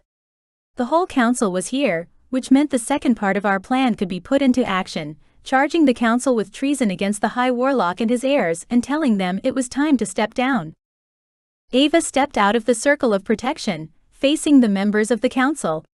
"We're here for my father. Your father has been charged and convicted of necromancy, and he will die soon. Your whole family is to leave the magic realm and never return. You are outcasts and will soon be forgotten." Charity's face was smug. Too smug. She'd already won as far as she was concerned. "Where's out, father?" Ava called out, glancing around. "We demand to see him." "Of course," Charity said. "I'll grant a last request." She snapped her fingers, and a door opened to the right of the stage. A man pushed a wheelchair into the room. In the wheelchair was our father, and he was barely breathing. His hair had all but fallen out and he'd aged 20 years. "What the hell did you do to him?" I called out, pushing past the warrior Phi to stand beside my sister. Charity's lips twisted with glee. "Advanced interrogation techniques, all of them legal. Don't worry." I clenched my teeth tightly closed, swallowing my war cry. "Oh bitch, you're gonna pay for that." Charity had given us no other option than to take her out. There was no way she was going to choose any other path than her winning, which meant she had to die. I wasn't quite sure how I felt about that. Her decision didn't surprise me in the least. At the same time, I didn't like knowing how much I looked forward to her death. Did that make me a monster? No. Because if it were anyone else, I didn't think I'd feel the same way. This woman had ruined my mother's life, threatened me and my sisters and everyone we loved, all because she wanted power. She was rooted in prejudiced traditionalism and didn't care about anyone but herself.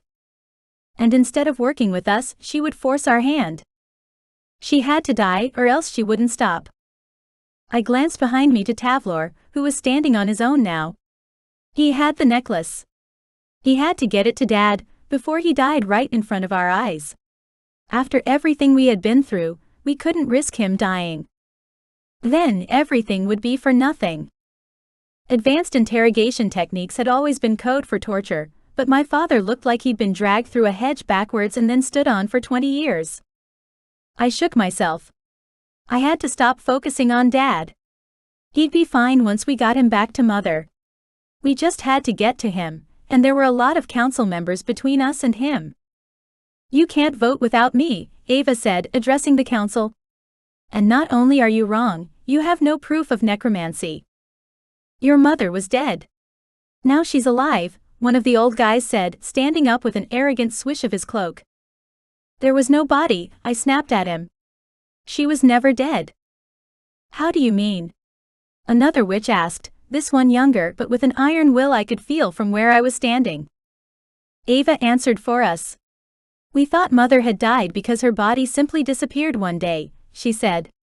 "But she had cast a spell to transfer her soul into a necklace and her body into stasis, waiting until someone called her home again." The woman's eyes lit up, and her smile was genuine. "Genevieve always was a powerful witch." "This changes things," the man next to her said. "That's not necromancy." "But it's illegal," Charity countered, her voice rising in volume and pitch. "And proof we need to charge Genevieve with crimes against the natural order also." If we had been in a different situation, I would have laughed. She reminded me of a child throwing a tantrum because she wasn't getting her way. She grasped at this straw so tightly she couldn't see the forest for the trees. This would be her downfall. She had to know that. "Then what crimes has my father committed?" I asked, throwing my arms out. "Certainly not necromancy or mutiny against the council. He has been a great high warlock, sacrificing his love, his children, his life for you." Charity glared down at me from her perch on the stage, and somehow it felt like her nose was stuck in the air. "Your father was still planning on bringing Genevieve back from the dead," she said snidely. Despite her anger, jealousy tainted her words, which I didn't understand, because I highly doubted she actually cared about him. His bedroom was lined with books on necromancy. "And that's a crime?" Ava demanded. Bullshit. Those books exist in the library. They exist in all your homes. My father is allowed to read anything he likes. Research anything he wants. He didn't actually do anything. He is not guilty of any crime. An old man I recognized from the council moved over to where our father's wheelchair was and started pushing him in our direction. My heart thumped harder in my chest. Yes. Yes. Please. Bring him closer. The Adenolfi family is done in our world, the old guy announced. I harbor no ill will towards Matlock or you children. But we don't want you in our council, nor our realm any longer. Take him and go. Angus. You can't do that. Charity yelled from the stage. Dad was almost close enough to touch, and Tavlor surged between us, pressing the necklace into my palm. I curled my fingers around it, the smooth, cool stone pressing into my palm so hard, I was sure there would be indentations in my skin. I couldn't let it go. I couldn't risk losing it. I glanced at my brother-in-law, who was looking better than he had moments ago. I took the necklace and slid it into my back pocket once more. I needed my hands free. Take him, the old guy Angus said. And go. No.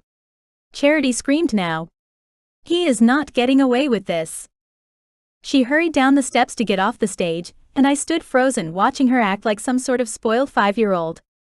Ava wasn't shocked or frozen, she rushed forward to grab hold of Dad's wheelchair and pushed him closer to me.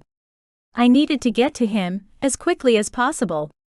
I couldn't misstep, or else Father was done for. Thank you, Angus. My father doesn't deserve this, you're right. He deserves to be home, with our mother. I couldn't drag my eyes away from Charity storming towards us like a steam engine.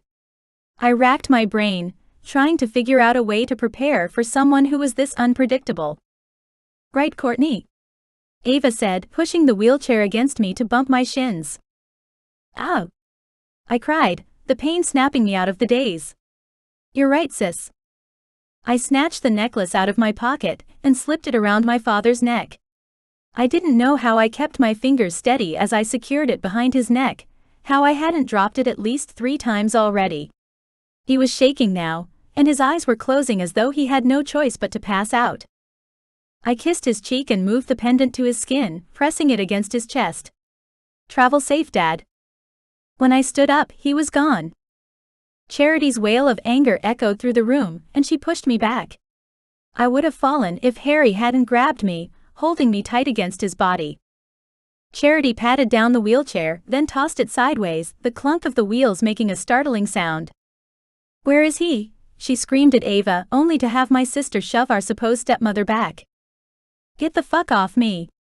Ava exclaimed. Charity began chanting a spell, and Harry rushed in front of me, dragging Ava behind him. Don't even think about it, Charity, he said in a firm voice. Harry threw a spell at the high witch that landed her on her ass. She let out a pained grunt, and I couldn't stop the way my lips curved up into a smirk. Good. I wanted her to experience as much pain as possible. Slow.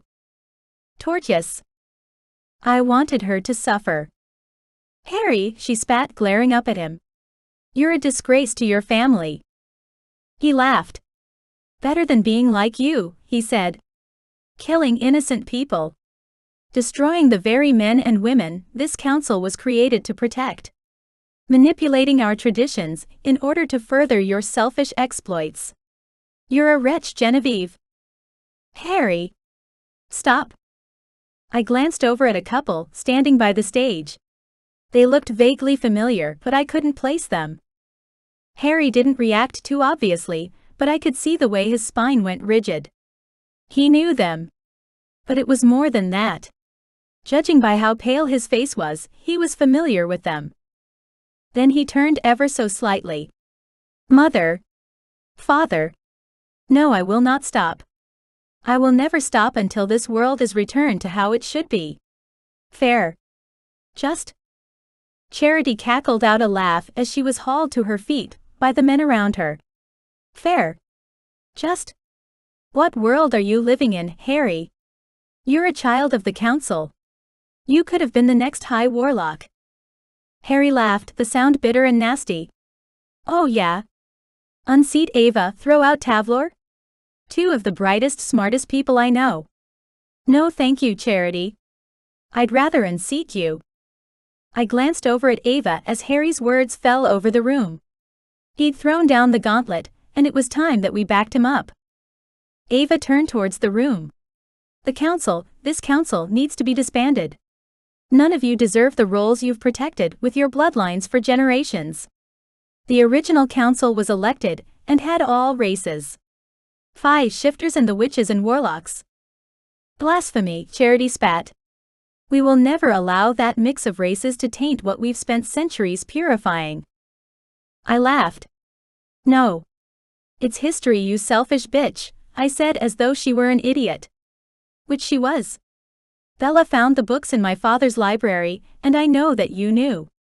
That you all were told your ancestors stole their positions. Changed the laws to suit themselves. You've committed crime after crime against the and the shifters, and it's time you all retired to your private realms. It was a good outcome for them. But from the noises being made in the room, they weren't going quietly. A large tub of lard warlock sauntered up to the front of the group. I suggest you leave here now, young lady. You've gotten your father, and that's what you came here for. I stepped closer to Harry and Ava, smiling back at the warlock, who was obviously not going to quietly step away. We didn't just come here to save Dad, I told him. There's more to this than my father. We came here to change the world. So if you're not going to take the easy option and retire peacefully, then we'll have to settle this the old-fashioned way. And I promise you, you won't like the old-fashioned way. His eyebrows rose. Old-fashioned? My dear, you're barely more than a child. You don't know anything about this world. About magic. About right or wrong. Traditions and family expectations. You've lived a sheltered life. Ava burst out laughing, and the warlock switched his gaze to her. Did I say something funny, Ava? He demanded. His cheeks were colored red, and he was practically sputtering. She nodded, covering her mouth with her hand for a moment before she pulled herself together to answer. I never believed my mother, you know? That the world was dangerous, that the magical realms were run by sadistic, nasty men and women too. And I just couldn't. She let her voice trail off. Ava shook her head. But after everything I learned since coming here, I realized Mom was right. None of you deserve your positions on this council. And she was right to keep us from you until we were grown and ready to fight. She taught us magic constantly. I hated her at times because of the perfection she demanded from us. From me especially. But now, I'm so grateful for everything she did because now I know she couldn't do it. She ran away. But that's not going to happen with us. She was right. Mother had kept us safe from these people who would have destroyed us. Changed our values, and maybe even killed us off as children. So, Ava called out to the group again, for those of you who would like to step down from the council and retire to your private realms, please do so now. The group began to look around at each other, obviously considering it. Others like Charity and Fatso glared at us. And for those of us who won't. I glanced over my shoulder at the holding their swords, ready to battle alongside us. Be prepared to fight, because we aren't leaving here until a new council has been elected, and the world has changed for the better. I didn't get any warning, but there was a shot of lightning across the room, coming straight for Harry. I dove in front of him, the magical death shot hitting me right in the chest. Pain exploded inside my body, and everything went black. When I opened my eyes again, my protection tattoo was gone. I could feel it, or at least I could feel the lack of it. I placed my hand over my stomach, as though I could wipe at my skin and it would somehow reappear. But no. It was gone. My skin tingled and I closed my eyes, not sure how I felt about it. I was just glad that it had been there for me to use. Harry was standing in front of me now, putting a wall up as a defense shield. The council members' numbers had dropped, and even as I stared into the back corners of the room, another couple disappeared. Something in my mind snapped. They were running away, back to their family realms. I managed to roll up and get to my feet, standing behind Harry while I got my balance. My body was still woozy, but I needed to push past it. I needed to get my footing and keep going. We needed all the power we could get, and I couldn't let them lose me. I glanced over at Harry. He wasn't fighting, and he should be. Harry was an incredible warlock, and his offensive skills killed mine. He needed to get in there, not protect me. I put a hand to his back and yelled over the raucous in the room. "Drop the shield and fight," I told him. "I'm okay." The truth was, I wasn't sure if I was okay, but I could move, I could speak, and Harry didn't need to know anything else. He just needed to move. We couldn't keep waiting around. Harry immediately began firing at the warlocks standing 10 feet from us. They fell backwards, gasping with horror at Harry's strength. It was like they'd forgotten just what he was capable of. Poor bastards. Tavlor and Ava were shoulder to shoulder, protecting each other and fighting Charity now. Charity was a hot mess. Her hair had tumbled down over her shoulders, and she was firing over and over at my sister. She was a banshee, screaming and yelling. She'd lost all control over herself, shouting insults and slurs the way she fired incantations and spells.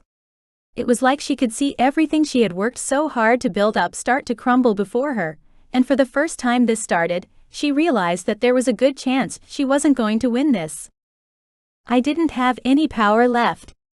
My breath had left me and the rest of my body felt numb. I tried to take a breath, but I wasn't able. The Fae were fighting too, using their swords and a multitude of spells to protect themselves. One of the elders was down on the ground, bleeding from the head. My eyes darted to his chest. He was still breathing. I dropped to my knee, wincing at the effort it took, and crawled over to him, the noise of the battle raging on over my head. I held my breath.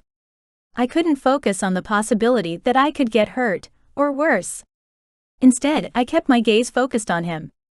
If I could reach him, maybe I could help. Once I reached him, it felt like a boulder fell off my shoulders. "Are you okay?" I shouted at him over the clatter and banging. "What can I do?" He gasped, blood bubbling between his lips. "Win this fight," he managed to say. "Don't let them hurt my people, please." I put a hand on his chest and stared into his eyes. "I promise, I'll do everything I can to protect them." He nodded, then his lips opened on a final gasp and he stopped breathing. "No." Another Fae dropped, then I heard Ava's cry. She was down on her knees and she was bleeding. Rage boiled inside me, hot and angry and powerful. I got to my feet, my hands tingling with the magic of my bloodline. "All of you stop. Now." I blasted the room with the power in my fingers, bellowing loudly as the pain in my arms and hands was almost too much to bear. The council members all dropped to their knees. Every single one. The expressions on their faces, pure shock and amazement, were almost worth the pain I was going through. "I can't hold them." I managed to groan out as sweat dotted my face. Harry stumbled forward, touching each of them on their shoulder, a pair of handcuffs appearing, tying their hands together in front of them. He worked quickly. It amazed me to see him make something so complicated look so simple. A rush of pride slid across my chest. That was my man right there. Tavlor checked on Ava, then rushed forward to help Harry. It was good to see Tavlor moving. Still not up to his usual speed and dexterity, but enough that there was hope he'd be fine. When they were finally done, Harry called out, "Let go, Court." I dropped my arms, crying out at the pain. I tried so hard to hold it back. The last thing I wanted was to have anyone worry about me, when there were so many others worse off. My fingernails were bleeding, and my soul felt like it had been wrenched out of my body, but I was still breathing. I was still here. I fell to my knees, and this time crawled over to my sister, who was lying on the ground, holding her shoulder. I needed the support. I needed to feel that she was okay, just to make sure. "Ava!" I called out, putting my head to her chest to feel the rapid beating of her heart, a reassurance that she was still alive overwhelming me. Tears sprung into my eyes. I tried to blink them away, but a few managed to slip past me. "I'm okay," she said through gritted teeth. Her voice was strained and it was clear she was in pain just as I was. "I just need a healer." Something dark caught my attention, and that's when I saw Oliver on the ground, his long hair covering his face. My heart stopped. My skin grew cold. "No. No." I stumbled and half crawled over to him. No. I brushed his hair out of his face to see if he was still alive, but his skin was cold, his eyes were staring sightlessly. There was an eerie stillness about him, something I couldn't describe but something I knew down to the very marrow of my bones. Charity's laugh sounded in the room and I rose to my feet, hatred in my heart. "What are you laughing at?" I demanded. "You lost. You're going to sit in jail until you're dead." She was still smirking, which made me even angrier. She lifted her chin as I walked closer. "No jail will hold me." I wanted to kill her, I did. I wrapped my hands around her throat and squeezed hard. Ava called out, "No, Courtney. Don't do it. It's what she wants." But I didn't care if it was what she wanted. Good. I wanted it too. I wanted to make her suffer the way she made all of us suffer. She deserved as much. She deserved worse. Charity's eyes were bulging as she gagged. A part of me cheered the violence on, but most of me couldn't go through with it. When the tears rose and blinded me, my heart broke. I let her go. "I can't do it," I sobbed, falling sideways and into Harry's arms. "She deserves to die. She tried to kill Ava. She tried to kill my father. She's behind poisoning me. But I can't do it." Harry held me tight, his support giving me strength at a time when I lacked it. "She deserves to be punished, you're right. More than anyone I know." The rest of the council was hanging their heads, exhausted and ready for the next step. Not that bitch Charity. Her head was high. She'd never give up. A flash of movement to my left had me turning to look at who was moving. One of the younger Phi marched straight up to Charity, and with a single swing, took her head off her body with his sword. My jaw dropped as I watched her head bounce on the carpet, that smug look of satisfaction carved eternally into her face. An uproar went up around us as the council shrieked with terror, but I turned into Harry's shoulder and cuddled into him. It was over. It was finally over. The Phi patched up Ava and Tavlor, then stayed to deal with the counselors that had been captured. I needed to go home and see my father, and to check on the rest of our army. "I'll give you a full report as soon as I can," I told Ava, hugging her tight but conscious of her injured shoulder. I didn't want to add to her pain if I could help it, but I also couldn't stop myself from holding her as tightly as I possibly could. I wasn't sure how the battle was going to end, and the fact that both of them had come out safely was a blessing. "Be careful," she said. "The council guards are still out there. There are people still loyal to these assholes." She gestured to the group behind her, now in chains. "If they don't know what happened, they will soon, and I highly doubt they're going to be delighted by the outcome. You don't know what to expect." I nodded resolutely. "We will." I took Harry's hand and together we hopped back through each portal door. They were all empty of the guards that had been there when we first came through. We were lucky, especially considering how exhausted we both were. I wasn't sure how I remained standing when all I wanted to do was collapse. Sleep sounded so good right now, and it took everything in me to keep going when all I wanted was some rest and maybe some food. "That's not good," Harry said, "having all these doors unprotected." His voice was low, and he didn't bother to hide his wariness from me, something I appreciated. I shrugged. Maybe.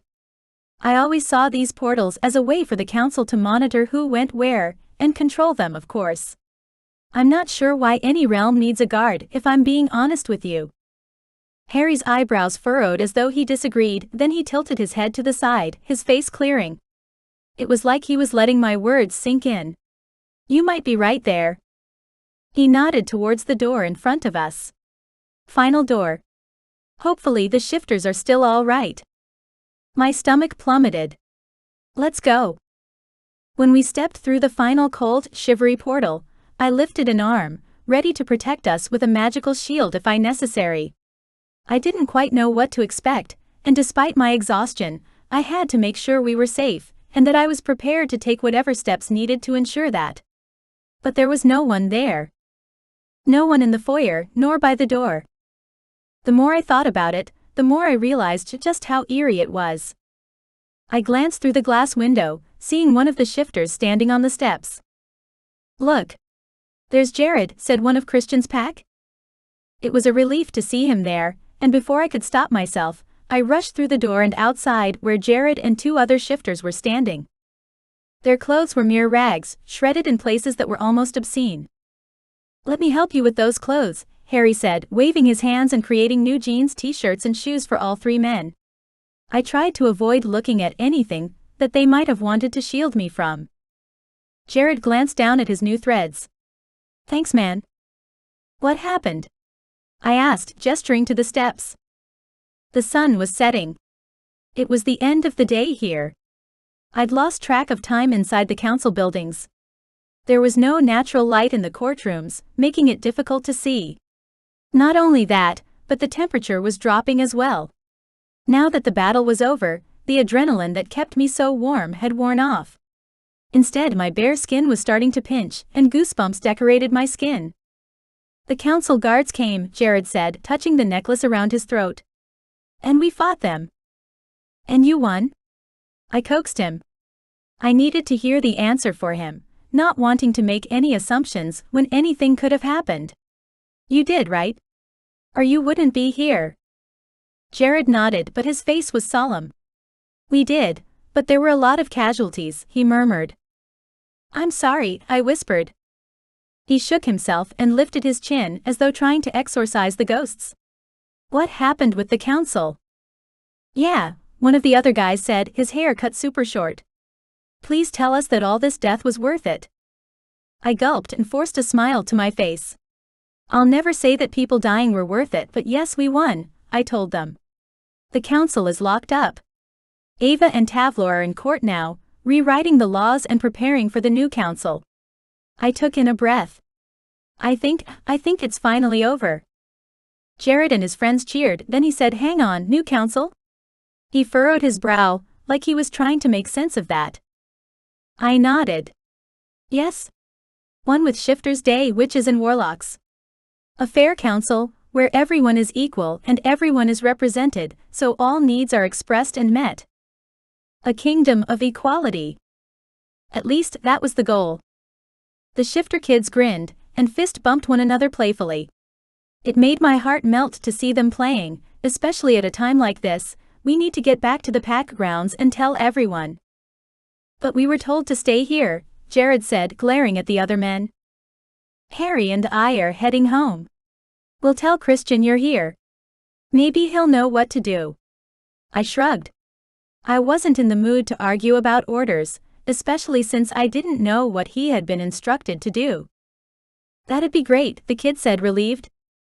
"Let's go," Harry said, taking my hand and dragging me down the steps. His fingers were laced through mine, warmth radiating through his touch. "Shall we run? Or you want to transport?" I sighed. I don't think I have enough magic left to transport myself anywhere, but running sounds just as awful. Harry smiled. "Well, I could transport us both, but how about we walk? Get some fresh air for a minute?" I laughed as we strolled along the street. I had blood on my sleeves and jeans. We'd just been through a battle for the power to the universe, but Harry wanted to walk. "Okay. Sounds like a plan." The streets were markedly quiet. "None of the shops are open," I said, waving my hand at the cafes and stores. Harry nodded. Maybe they got wind of the power shift. Those that were loyal to the old council might have moved out. "That fast?" I asked. "Seems strange?" "Oh yeah. When it's their lives on the line, people will use up all their magic, currency, whatever they have to stay safe," he said. "Suddenly you realize what's truly important, and most of the time it isn't what you think it is." We turned the corner and walked along our street. I stared at the house across the road. Weird how quickly this house has become home. I was talking more to myself than to Harry, and he knew that. Instead of responding, his fingers gave mine a gentle squeeze, an acknowledgement of my words. Harry and I walked across the street, finding no guards or enemies present. My heart beat a little too fast, so I pushed open the gate and hurried up the path. I'd feel safer once I was inside.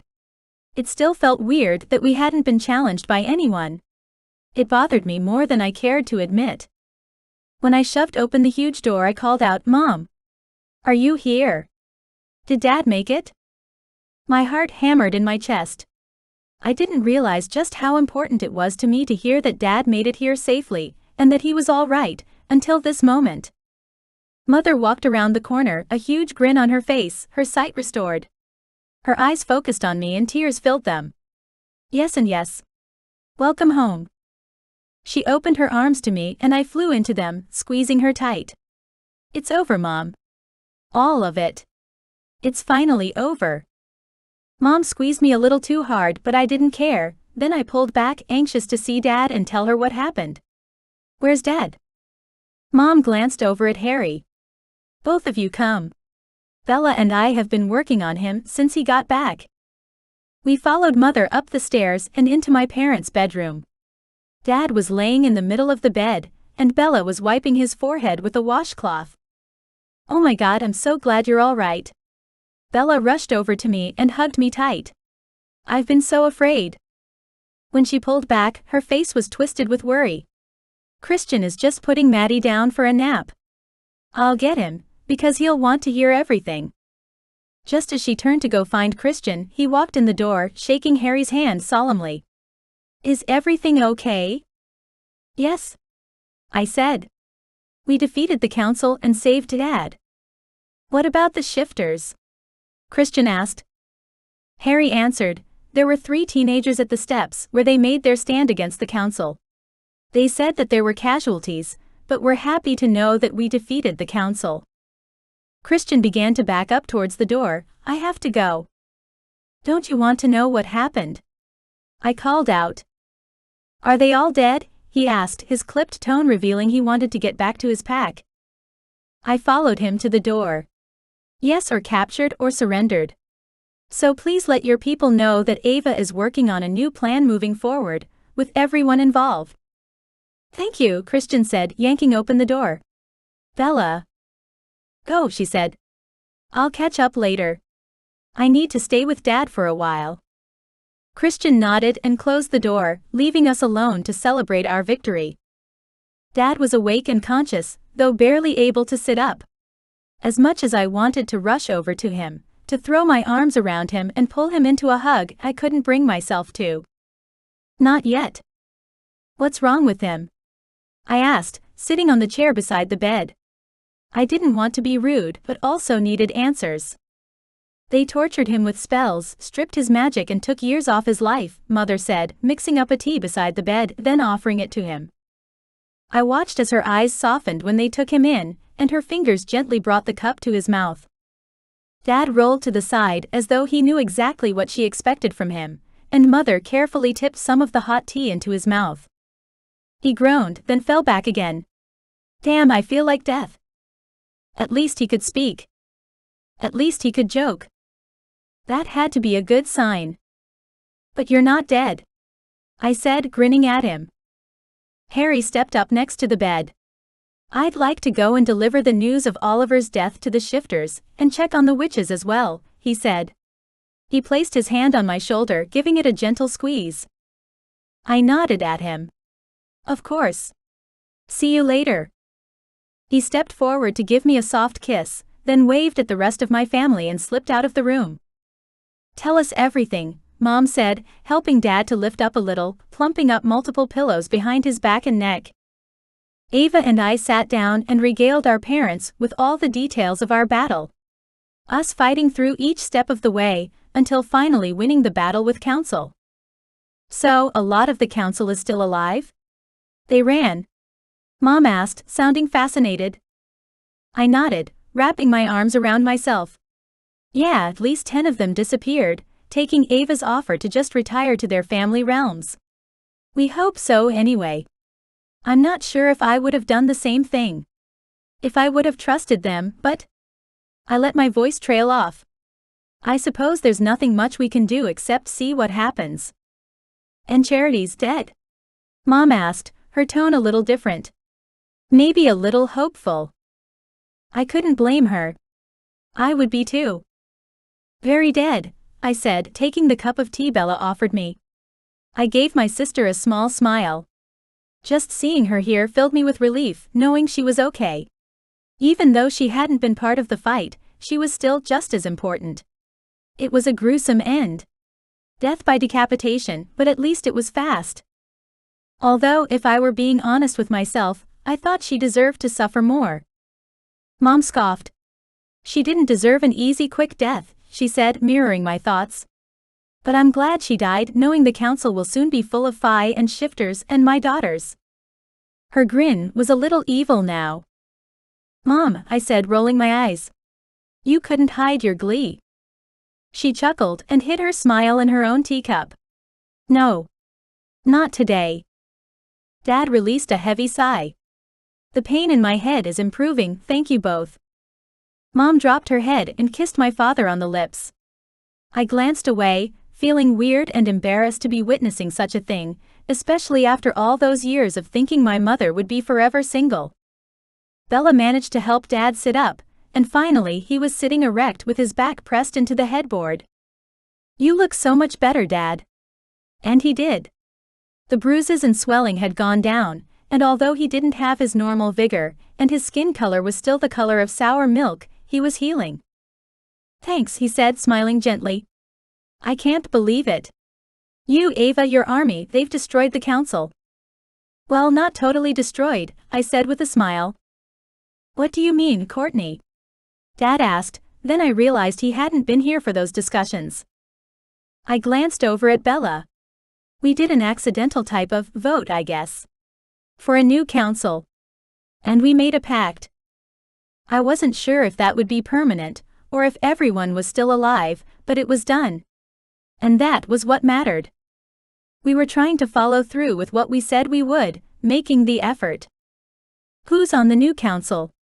Mom asked. Crap. I hadn't, or we hadn't, thought about the effect this would have on Dad or Mom. Oh well, it's not final or anything, I said, glancing away. Despite not seeing my mother for quite some time, her eyes had this knowing sense about them, like they could see through any barrier I tried to erect around me. I didn't like it.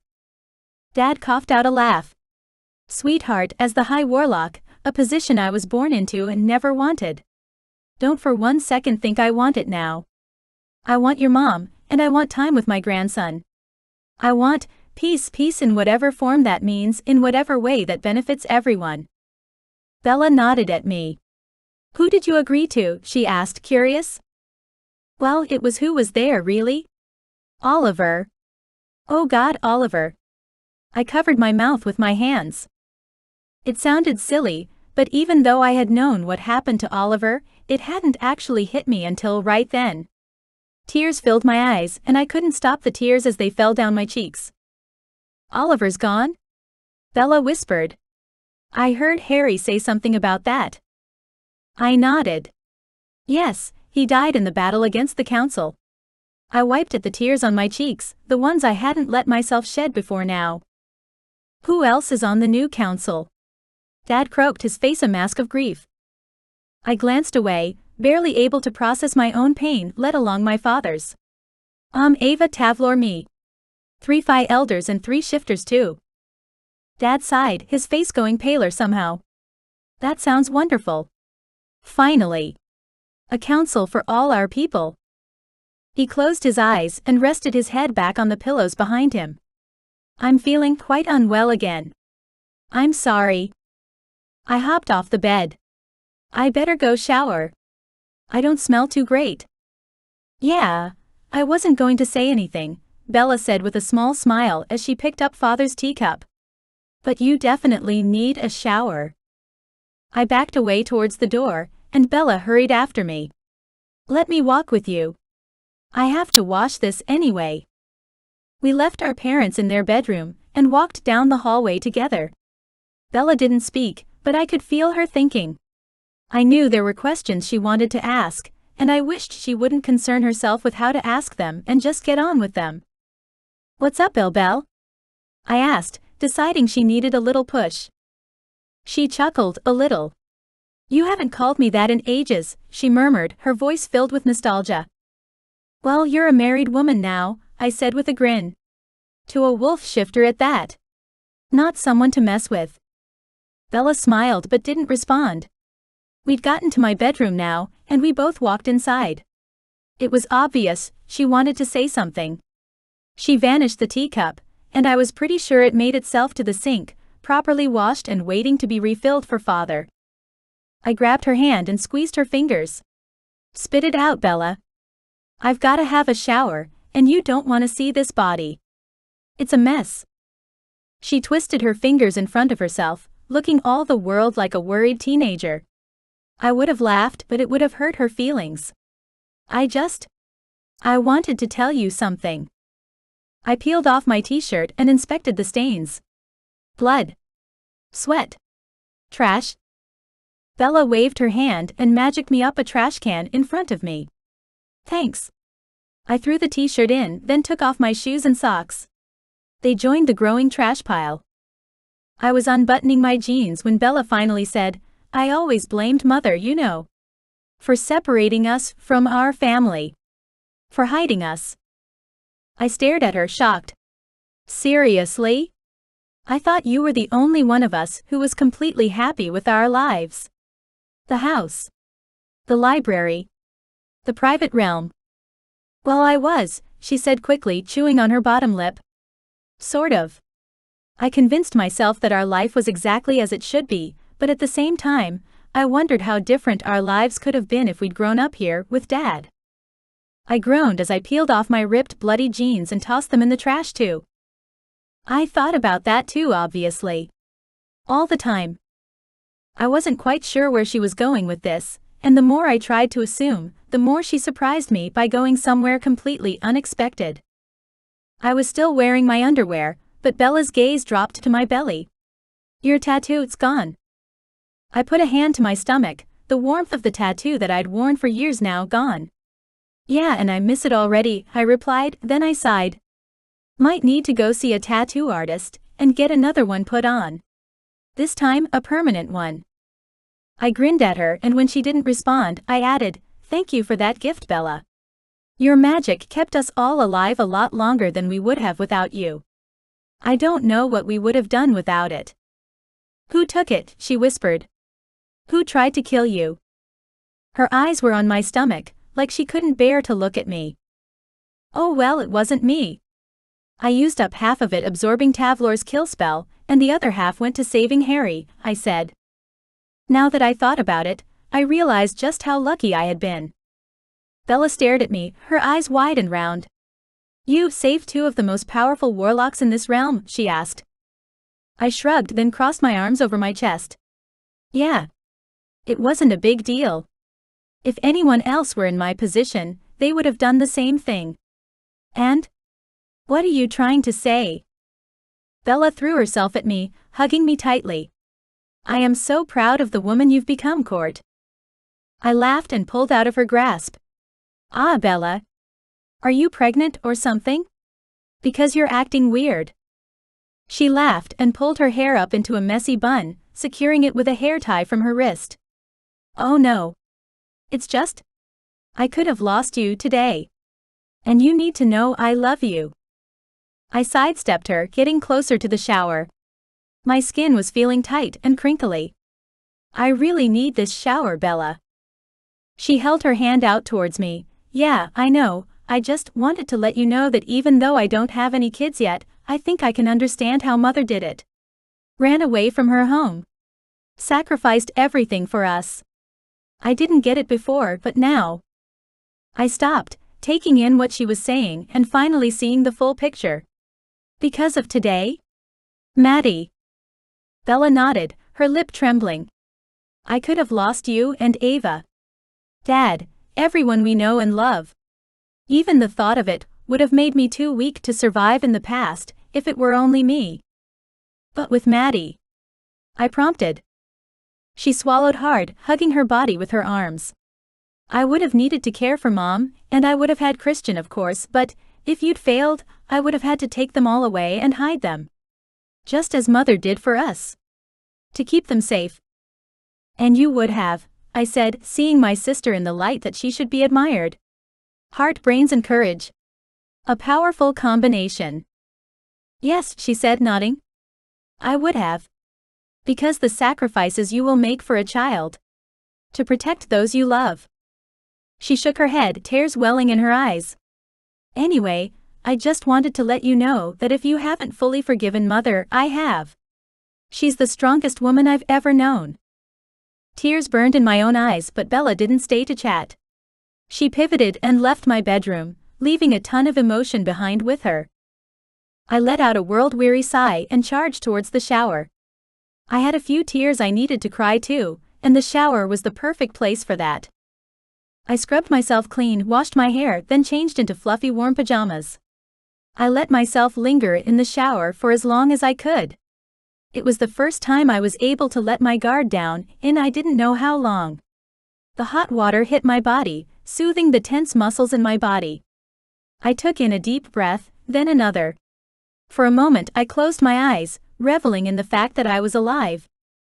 Guilt gnawed at me. Sure, I was alive, but others weren't. No. Oliver wouldn't want you to sit around feeling sorry for yourself.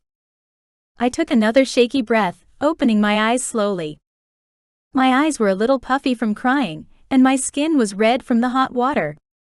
I was exhausted on a bone-deep level, but we'd achieved so much I didn't want to complain. There was a knock at my door and Mom was there. Bella's made dinner if you want to join us.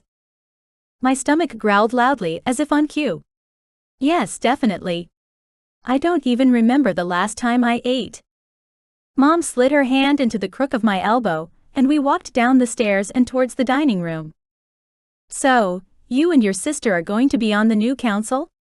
She asked conversationally. Tavlor as well, and Harry too. I added.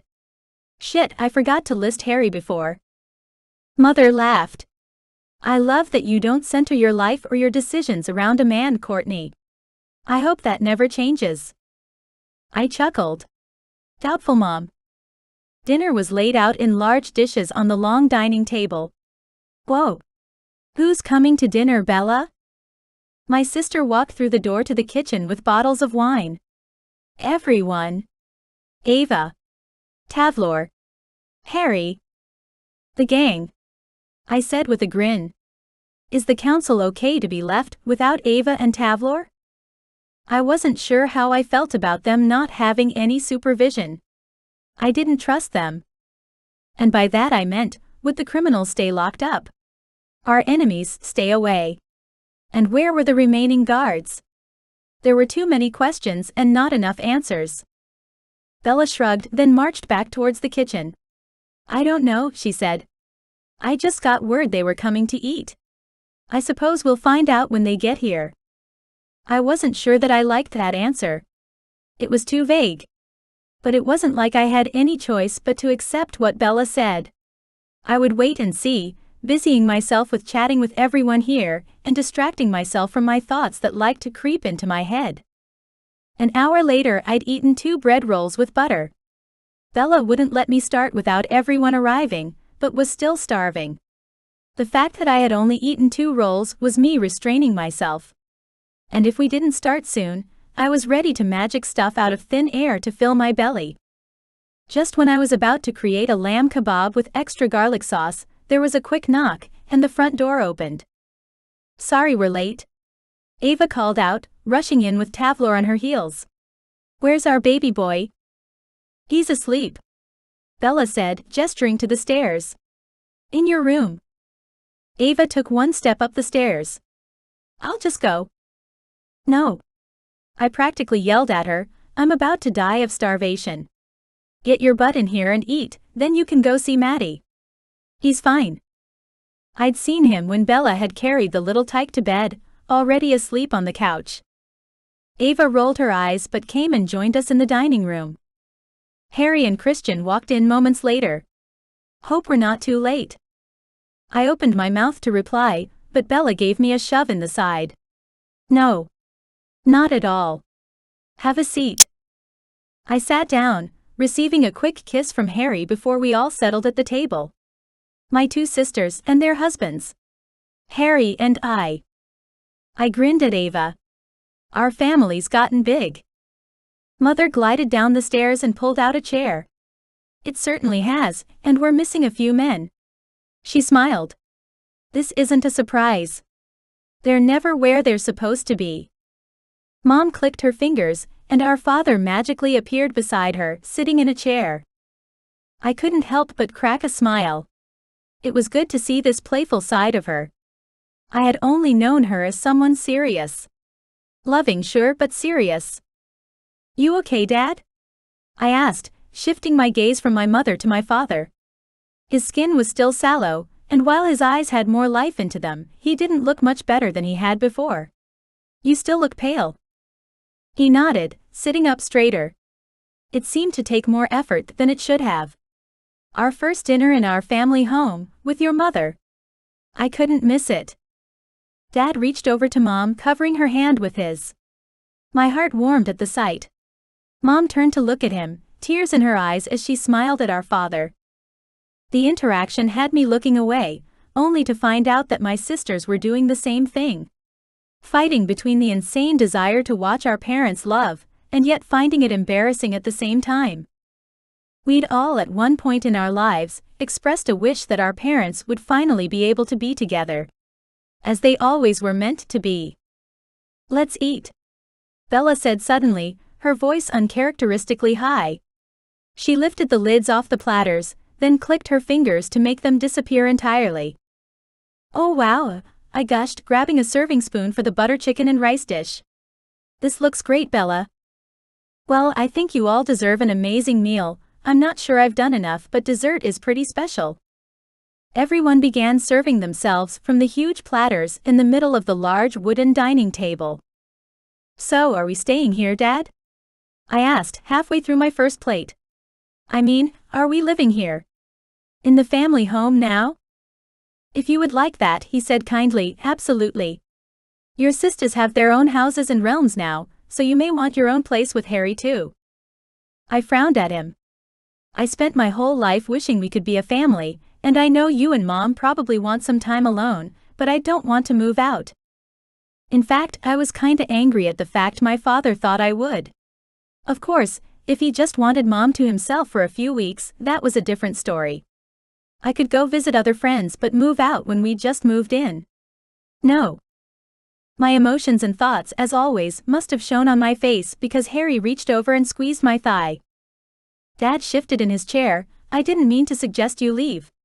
His voice was soft, gentle. Then don't. Bella answered quietly. I don't want to leave either. This is the house of our Adinolfi family. Our heritage. Dad glanced over at Mom, who was smiling at him in support. It was clear just how much she loved him, how happy she was to be with him after everything they had been through. Ava coughed and cleared her throat. Tavlor and I don't really have a home, she murmured. It took a lot for her to even say it, I could tell.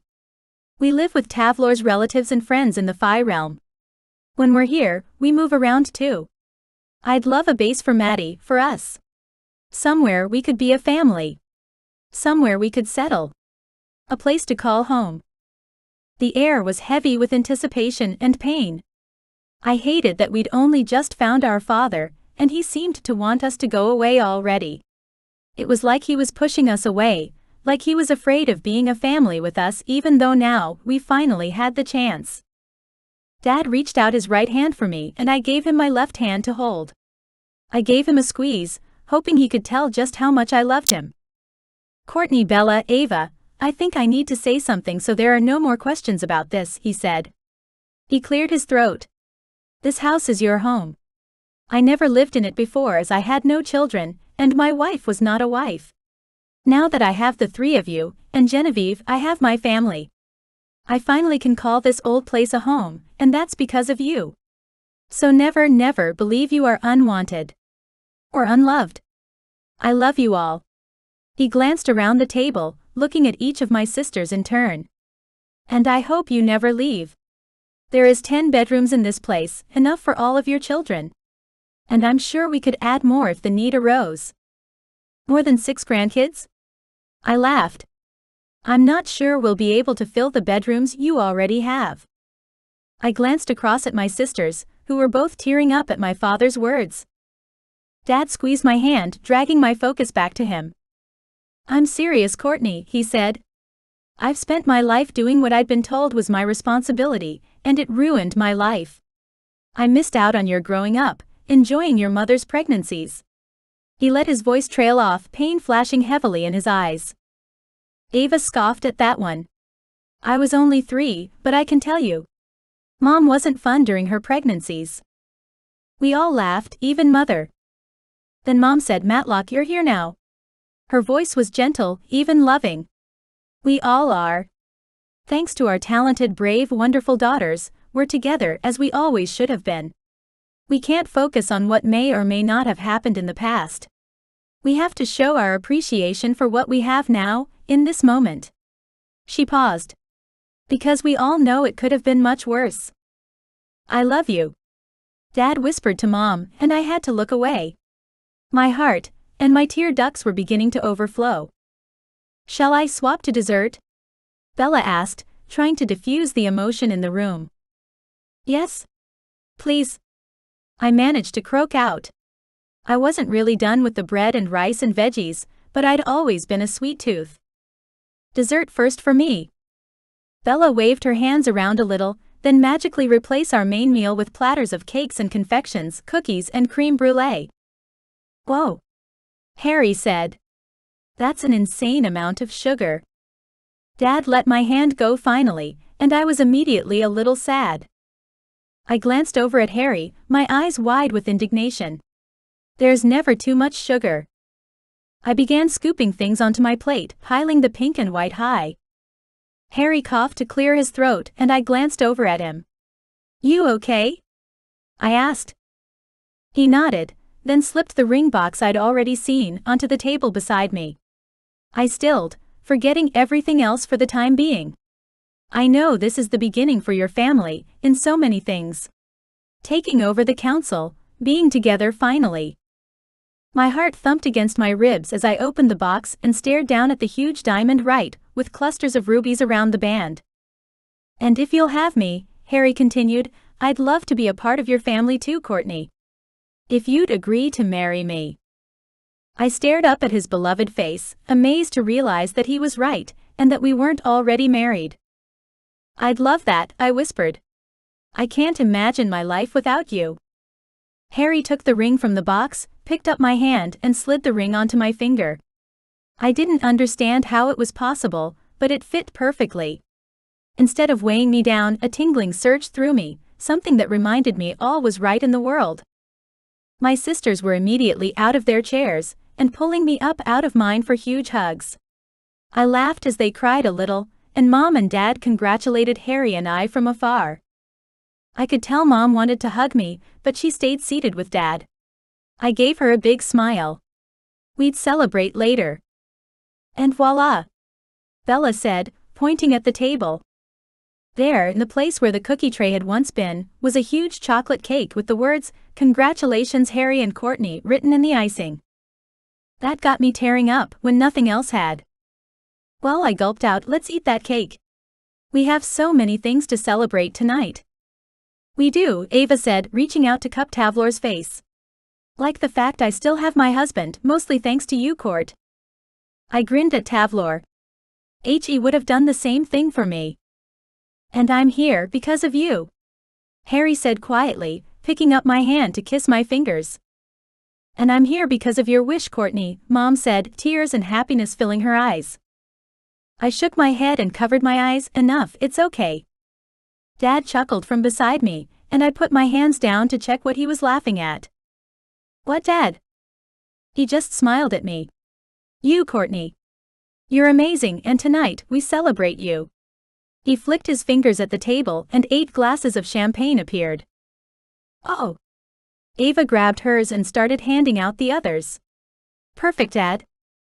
When we all held a glass and were all standing except for Mom and Dad, we looked towards the head of the table. Dad said, "To our beautiful family. To new beginnings, and to the strongest women I've ever known." "Hear, hear," Christian said, ducking his head to kiss his wife. I glanced around the table at the people I loved most in this world, and I couldn't believe they were my family. For the first time in my life, I knew the truth. I was the luckiest woman alive. Genevieve, 1 month later. I stared at the woman in the mirror, and could barely believe that my dream was about to come true. My fantasy that I'd held since I was a teenager, of becoming Mrs. Genevieve Adinolfi, Matlock's wife. At last. And the mother of his children. I had been the mother of his children for a while now. At least over 2 decades. And while I'm not proud of the fact that I hid them for so long from him, I couldn't find it in me to regret how anything happened. I was proud of my daughters, of who they became. Of who they were. The fact that they had endured so much and were still alive was a testament to their skill and talent, to their mind and instincts. I couldn't have been prouder. And now, we were finally going to make everything official. Matlock and I were going to get married. I couldn't wait. "Oh, Jen. You look amazing." Allison walked up behind me, dressed in royal purple and her tiny black car purring loudly on her shoulder. I turned around to face my oldest friend. My eyes teared up at seeing her. She had been with me for so long, and I honestly didn't know what I would have done without her by my side. I was so glad she was safe, that she could be here with me today. "I'm so glad you made it." Allison clasped her hands in front of her.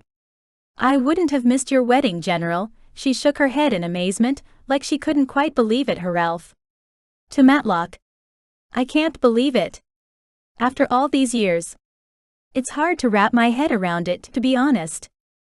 I laughed, fluffing out my big skirts. "I know. People say they'd go to hell and back for those they love. Well, I did." My eyes fell to the floor.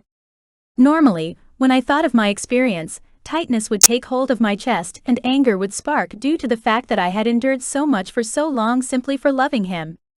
But now my throat closed up as my emotions overwhelmed me. Allison laughed. "I'm going to go and join the rest of the family outside," she said, bringing her hands together. She gave me a long look, and I could tell just how happy she was for me. My heart swelled. I was glad she could be here. "I just wanted to tell you that I'm so happy for you. I've prayed for this day for so long. For you. For all of it. And now it's finally here." I grabbed her hands and held them tight, locking eyes with her. I wanted her to know that I was grateful for everything, that I understood I couldn't have done it without her. "You saved me when I was pregnant and needed help," I reminded her. "You ran with me. You saved my children when I could not.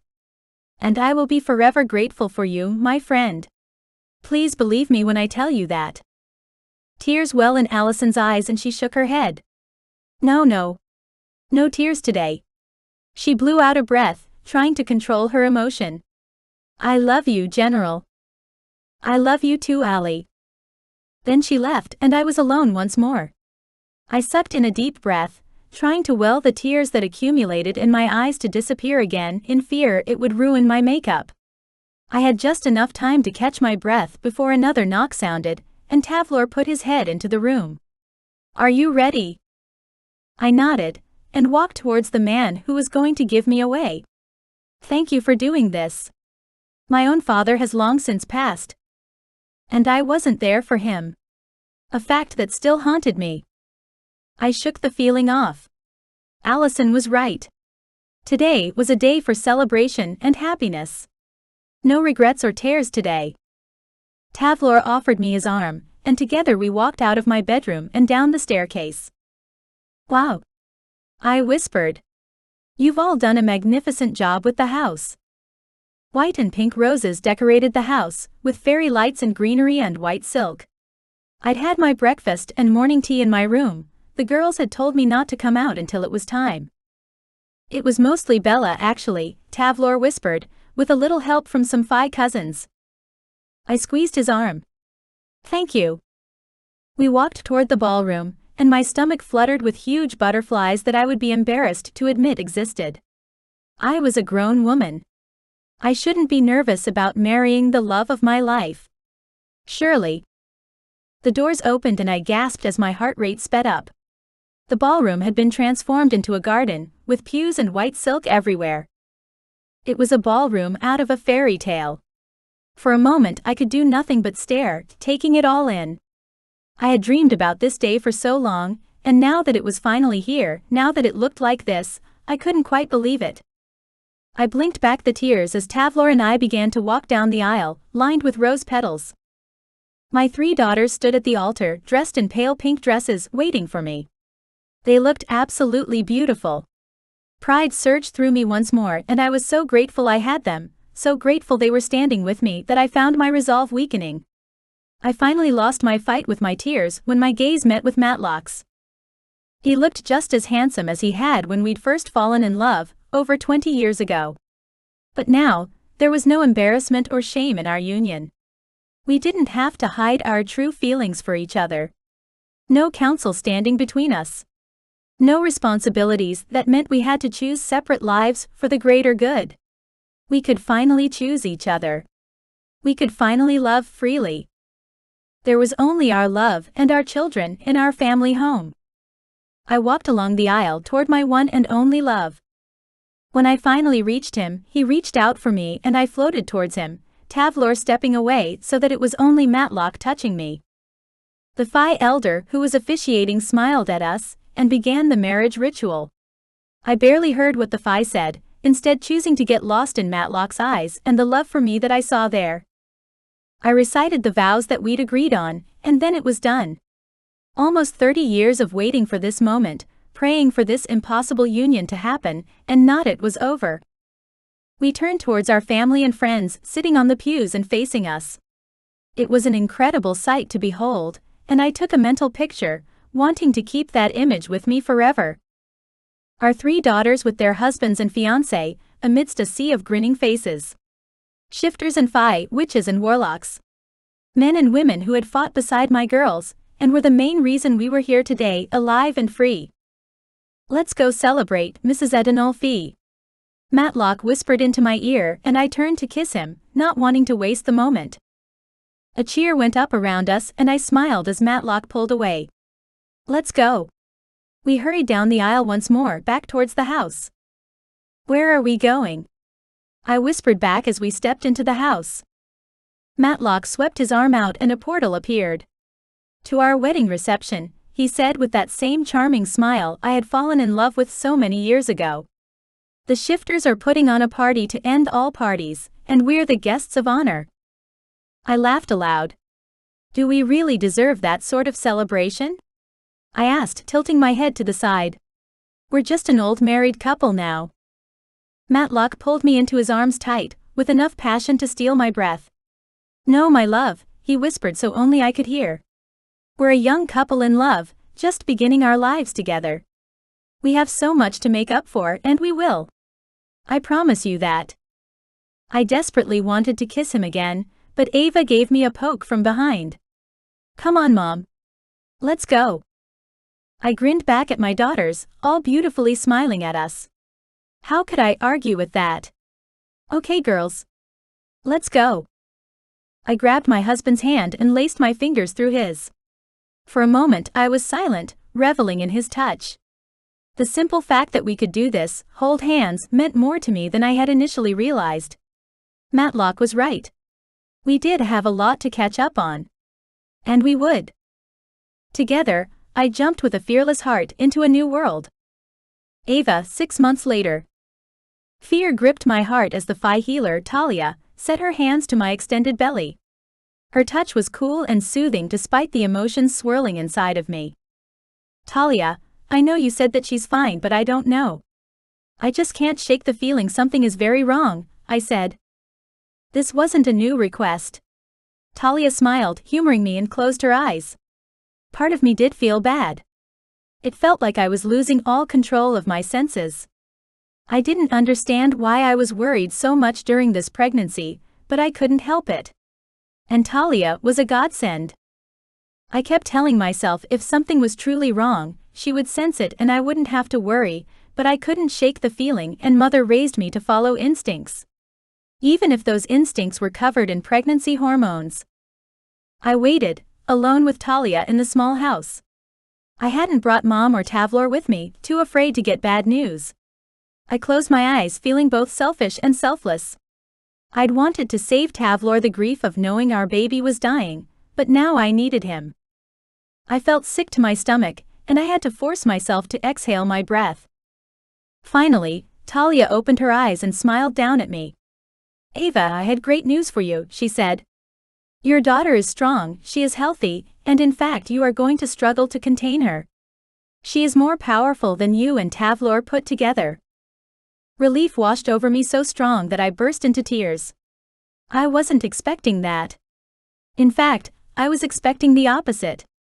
Grief tried to knot itself into balls in my stomach, but I was too relieved to care. The door to Talia's small house burst open and Tavlor flew in, his arms immediately going around me. "What's wrong? What happened? Is it the baby?" I sobbed against his shirt, hot tears clogging my throat. I couldn't speak. Talia pulled down my top so I could sit up and cuddle right into Tavlor's chest. "Talia," Tavlor said, his voice a little gravelly and threatening. I patted his shirt. "Don't be mad." Talia put her hand on my arm. "It's okay.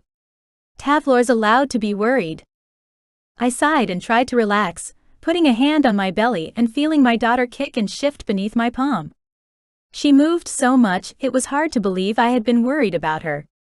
This was going to be a hard pregnancy, but if it meant my baby was safe and healthy, I would endure anything. Talia went on, "Tavlor, Ava has been worried about the health of your daughter since she found out she was carrying." That was indeed true. I told Tavlor of my fears. He dismissed it as being a silly worry, and I hadn't bothered him again. I didn't like that my instincts were being ridiculed, even though I knew that wasn't his intention. Even though I knew he was trying to reassure me. "Go on," he said, his heart thumping beneath my ear. "Your daughter was conceived days after the battle with the council, and Ava always worried that the stress of that time, or your almost dying, might affect her cellular makeup," she continued. I bit my lip and held my breath again. Silly. Now it was so silly, but at the time. Tavlor pulled back a little and reached for my chin, lifting my head up so I was staring up into his eyes. "Is this true?" he asked, quirking a brow. "Yes." I wiped at the wetness on my cheeks. I couldn't lie to him. I wouldn't, even if it made me feel silly for admitting it, now that I knew the opposite was true. And she's just so active and strange. I feel weak and nauseous and odd all the time. Tavlor glanced up at Talia, who was grinning now. "And that's because, as I just told Ava, that your daughter, who will be born in the next 2 months, is more powerful than you both." Tavlor's shock made me laugh and sit up further. "Yeah, that's how I felt." "But how is that possible?" Tavlor asked. Talia shrugged. "Perhaps it is the Phi and Witch blend of your blood. Or maybe Ava is right, and the timing of her conception means that your cells were charged with battle, and magic, and a stress that has created a child who will be able to handle the same." I swallowed the final lump of fear down and smiled at my friend. "Thank you, Talia. Any more advice for me?" She went over to her herbal cabinet and pulled out a bag. "You can steep this in hot water for pain relief when your labor starts, but until then, just enjoy the last stages of your last pregnancy." I gaped at her. "Sorry. My last pregnancy?" What did she mean by that? Talia went pale and her eyes widened. "Oh, I'm so sorry. I shouldn't have said anything." She turned away and her face washed with guilt and pain. I gulped, needing to know now. She couldn't leave me hanging like that. Not when I had already endured too much. "No, you can tell me," I said, trying to keep my voice from shaking, trying to keep my patience in check. "Tell us. We need to know now." Tavlor took my hand and waited for Talia to let us know what she'd seen, when she'd obviously tapped into our future in a reading. "I'm sorry, I can't always control what I can see," Talia murmured. She still wouldn't look at me, and that made it worse. "We know," I whispered. "It's okay, Talia. Just tell us." She heaved a sigh. Finally, she picked up her gaze and rested them on my face. Sympathy, a burst of it, flooded her eyes. "After you give birth to your daughter, you don't fall pregnant again, Ava," she said softly. "Never again?" I asked, my voice cracking. She shook her head. "Not due to illness or injury," she said. "You just don't conceive again. Maddie and this little girl will be your only children." I nodded slowly, absorbing the information I'd never thought to receive. Honestly, I hadn't thought much about children even after getting married to Taylor, but now that that possibility had been taken from me, it was all I could think about. I sucked in a breath, my mind racing. I wasn't sure what to think, what to feel. In fact, I said the first thing to come to my head. "A perfect pigeon pair," I whispered, then coughed to clear my throat. "As mother would say." Tavlor was strangely quiet, and I glanced up to see the pain in his face. "What's wrong?" I asked. "You're not blaming yourself, surely?" He nodded and didn't speak, my brave warrior overcome with emotion. I looked to Talia for help, and she came to the rescue. "It's not your fault either, Tavlor. I believe the fates and the universe have given you two perfect children. And they will be enough. They will need your guidance, as they will both be on the council, and they will both be leaders of us all." I blinked away the tears, Talia's voice taking on the tones of someone foreseeing the future. I looked up at my husband. "Sounds like we've got incredible children." He nodded. "Yes, but only two."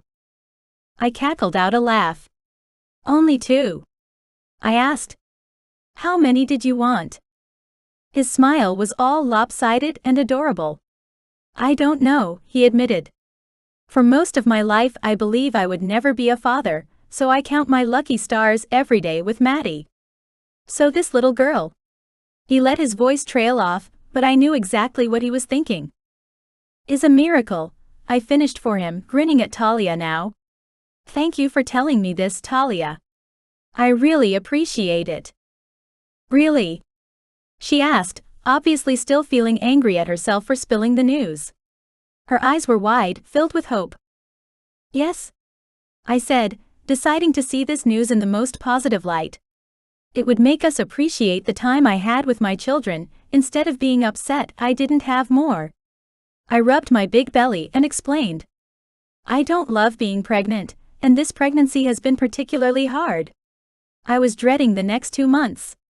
But now, knowing this will be the last time I'm like this, well, I'm going to treasure every moment."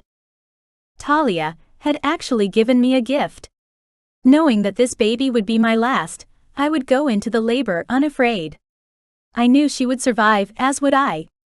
And that was the only thing I could ask for. I would treasure those months of breastfeeding, and wish each milestone she hit to slow down so that I could enjoy her all the more. I slipped my legs off the table and grabbed Tavlor's hand. "Thank you again, Talia. You've put my mind at ease completely. I haven't been this excited in 6 months." Talia waved us goodbye, and I walked out into the fresh air with my husband. I took a big lungful of air and closed my eyes. The sun was on my face, the scent of dirt and pine in my nostrils. Life was wonderful. Tavlor's fingers caressed my cheek, brushing my hair behind me ear. I opened my eyes to stare up at him. I can't believe that after everything we've been through, our lives, our babies, everything is going to work out all right. Tavlor stepped in front of me so we were face to face, his hands going on either side of my big belly, holding our daughter between us. "I can," he said with a smile. "It's because we've gone through everything we have, that I know we're going to be okay now.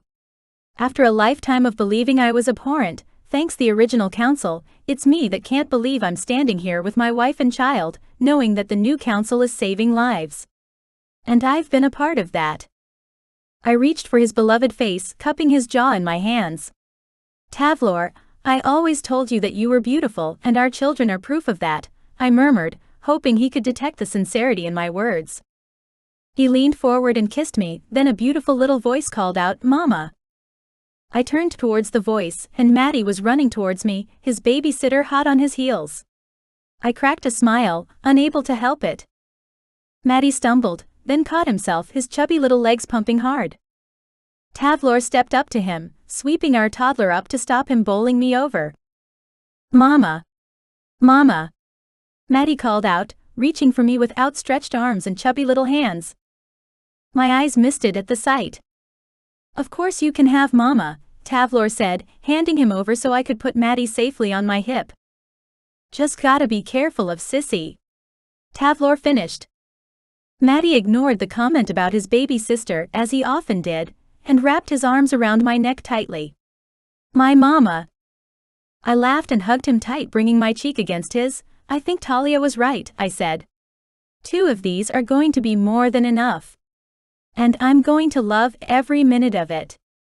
Tavlor chuckled, and I closed my eyes, breathing in my son's earthy scent. My grip on him tightened even more, and for a split second I held him like I would never hold him again. But no. I would hold him for my lifetime, always. These days of peace were new and beautiful, and I was going to focus and enjoy every second. Bella, 1 year later. I'd never wanted to be on the council. I didn't particularly want to decide laws and other things, when I would rather read and do help in the background. But with Ava having her daughter and stepping back, it had turned to me to step up. I wasn't able to run from this. Tavlor had missed a lot of meetings also, so when the council had asked me to fill in, I couldn't say no even though I wanted to, and even though I looked for any reason I could to get me out of it. "You ready to go?" Christian asked, tapping his wrist as though he had a watch on, which he didn't. I groaned, putting the last of my books in my bag. "You know I don't like these meetings," I said. I really tried hard not to complain about it all the time, but there were days like this one, when I was particularly resistant to going. "Do I really have to go?" Christian cackled out a laugh. "Ah, yeah, right," he said. "I've seen you in these meetings. You read your book, pretending you aren't there for all of 2 minutes. Then the moment they start arguing about policy, you're on your feet, fighting for equal footing for all." He rolled his eyes. "It's difficult to think you don't enjoy your time there, when you make such an impact." I shrugged. "So?" He crossed his arms over his big strong chest. "Bella, just because you've been the wallflower your whole life doesn't mean you have to stay in that role," he pointed out. I lifted my bag up and slung it over my shoulder. "I shouldn't have lent you that book on character archetypes, should I?" I snipped. He cackled with laughter. "You're stronger than you pretend you are, Bella. And you've proved that so many times over. When are you going to own it?" When I finally felt like I could be brave, without needing to save someone's life. "Thanks, honey." I kissed him goodbye and walked to the front door of our cottage. "See you tonight." He waved me off and I made my way to the Shifter Realm entry, still in place thanks for my father's magic.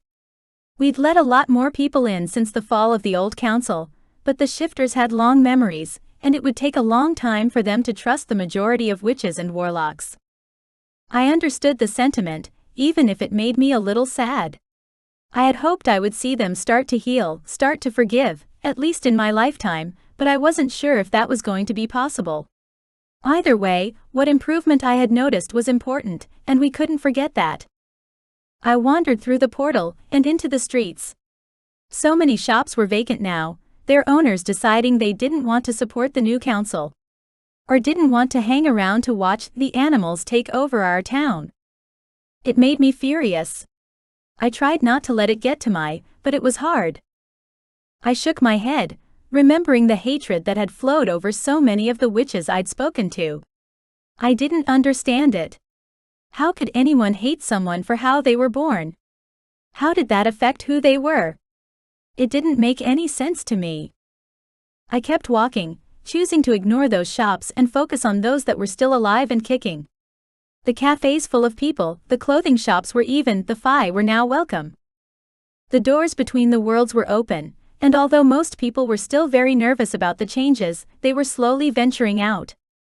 Courtney met me on the steps, going up to the council building. "Hey!" I called, surprised to see her. What's going on? Meetings cancelled today, she said with a grin. Some of the shifters couldn't make it, and the Phi said it was actually their full moon, something. So we rescheduled everything for next week. I breathed a huge sigh of relief. Oh, I'm glad. Courtney laughed. You're really good with people, Bella, even if you don't think so. I know you are. You've gotta believe in yourself. I knew that. But I didn't like talking about it. You know what? I did have an errand I wanted to run today. Wanna come with? Sure, she answered, before I even told her where I wanted to go. But true to Courtney's personally, she just walked alongside me as I trekked the path back to the portal to Earth. The one that brought us all here. You gonna tell me where we're going now? Court asked, practically skipping along as she danced to avoid the cracks in the pavement. I thought we should go and visit Aunt Allison. Mom said she's been unwell. And she'd been unwell since before Mom and Dad's wedding but told no one. In fact, I was surprised I knew about it. Then again, I picked up on these things much better than my sisters ever had. And since it wasn't my secret to tell, I held on to that knowledge with reverence. Oh cool. Yeah, okay. We walked over to the same portal we'd come to this realm in, and a shiver of unease coursed over me. I wasn't sure what to expect, and because of that, I couldn't figure out how to prepare for it. I didn't like that. Not at all. You all right, Bella? Court asked, seeing my reaction. I nodded and wrapped my arms around myself, taking in a deep breath. Yeah, just, last time I was here I was carrying you in a tiny box, desperate and terrified. Courtney put her arm around my shoulders and squeezed tight, her warmth encasing me. The first of many times you've saved my life. I chuckled and shrugged her off, ignoring the way my cheeks turned pink. Come on. Let's go see Allison. Did you see the black cat she brought with her to Mom and Dad's wedding? Courtney asked with a gasp of humor in her voice. She named the cat Genevieve. I think that's a perfect name for it, don't you think? I laughed at Mew's sister and tried to match her tone. Did you know that I made that cat as a gift? As a thank you for saving your life, and for helping me when I had no one. Courtney's smile disappeared. I'm sorry. I didn't mean it like that. I swatted at her, rolling my eyes at her dramatics. Oh stop it, we were playing. I mean, I sometimes forget what you had to go through to get me here, safely. She gestured to the world around us. I elbowed her in the side, not wanting to get all emotional today. What are sisters for, right? Let's go. I jumped through the portal, not worrying about the cold air that rushed past my face. We popped out in the alleyway near the trash cans, and I hurried along the cobblestones to get back to the main road. Yuck, I'd forgotten that we'd land in a trash heap. Courtney shuddered and ran after me. Yeah, you left that part out. I followed my memories of brick fences and little streets, until I was once again standing in front of Aunt Allison's picturesque house. For a moment I could do nothing but stare. I took in the sight, my memories teasing me with familiarity. My chest tightened, and I wasn't sure if I was excited at the prospect of stepping inside, or worried about what I might find there. But no. I couldn't be scared. Not when she needed us. Oh, how pretty is this? Courtney commented, reminding me once again that although she'd been with me when we'd been at Aunt Allison's house last time, she hadn't been conscious. Her voice snapped me out of my thoughts. Come on. The moment I stepped through the picket fence, I could feel the change in the magic surrounding the home. Oh no. I rushed for the front door, red and vibrant. The magical wards were thin, the protection that had once been here was long gone. I raised my hand and rapped on the door. I couldn't keep up the facade around Courtney any longer, my concern too strong. Aunt Allison. She didn't answer, so I reached for the doorknob to find it warm. I think she's got some sort of spell over the door. Courtney nodded. Yeah, say your name and why you're here. I've read about these spells. I didn't bother asking how my sister knew about a spell that I didn't. She'd changed a lot since becoming the daughter of the High Warlock. I focused on the door. Aunt Allison, it's me, Bella, and my sister Courtney. We've come to check on you. See how you are. The lock clicked loudly and the door opened with a creak. I glanced at my sister. Good job. She gave me a gentle shove. Come on. Let's go. I stumbled into the house and called out, Aunt Allison? Bella, came the whispered reply. I raced into the living room, where Aunt Allison lay on the couch, converted into a sofa bed. I knelt down on the floor beside her and grabbed her hand. Immediately, my mind went through solutions, all the ways in which I could fix the problem. She was clammy and cold to the touch. I clenched my teeth together, trying not to let my emotions get the better of me. Aunt Allison, why didn't you call us? We would have come sooner. She smiled softly. I didn't want anyone to see me like this, but now that you are here, I am glad, she said. It's always so good to see you girls. She exhaled slowly, as though she were releasing the final breath for her final leg of the race. I glanced at Courtney, who had pulled a chair over to sit on the other side of the bed. What can we do, Aunt Allison? I asked, trying to soften my tone. I didn't want it to come out like I was being demanding. At the same time, I needed information in order to help, and right now, she had all the necessary information. She smiled at Courtney, then looked back at me. You need to look after my Genevieve for me. She pushed back the blanket to reveal the tiny black cat asleep on her chest. She won't have anyone after I'm gone. I blinked at her. Certainly, I hadn't heard her right. Gone. Is there nothing that can be done? She smiled softly at me again. I've had a nice life, Bella. Don't wish me any more. Helping you mother and you too were highlights of my many years. Next to my gift from you, of course. She stroked the black cat with her finger and the Genevieve cat stretched and yawned, leaning into Allison's touch. But I live in a world with wolf shifters. I whispered. I can't have a pet cat. It was such a silly thing to focus on, but I couldn't help it. Oh, of course you can. Allison said with nonchalance I envied. You have a few years until your children come along, and until then, she can be your baby. Think of it like practice. Preparing. I know how much you like to prepare for things. Allison managed to scoop the tiny cat up into her hands, and lift her over to me. I took the cat, holding her sleeping body close to my warmth, then Allison's words hit me. My children? I asked. Again, I didn't think I heard her correctly. Allison cackled out a laugh that sounded dusty. Yes. I won't spoil the surprise, but you have more than Ava. My jaw dropped and Courtney giggled from the other side of the bed. Bella and her pack, huh? Allison smiled down at me. Thank you for coming to say goodbye. I swallowed the lump of emotion in my throat. I didn't mean to come to say goodbye. What is it? She asked. I smiled, dashing away the tears that had slipped past my guard. I wanted to thank you. For what you said about my future. You were right, of course. Christian was waiting for me, as was my new family. Allison smiled and closed her eyes. I always knew you'd do what I couldn't, Bella. Step out from behind the books and grab hold of your life. I'm so proud to know you. To know you all. She drifted away from speaking, then seemed to slump in the bed. My heart stopped.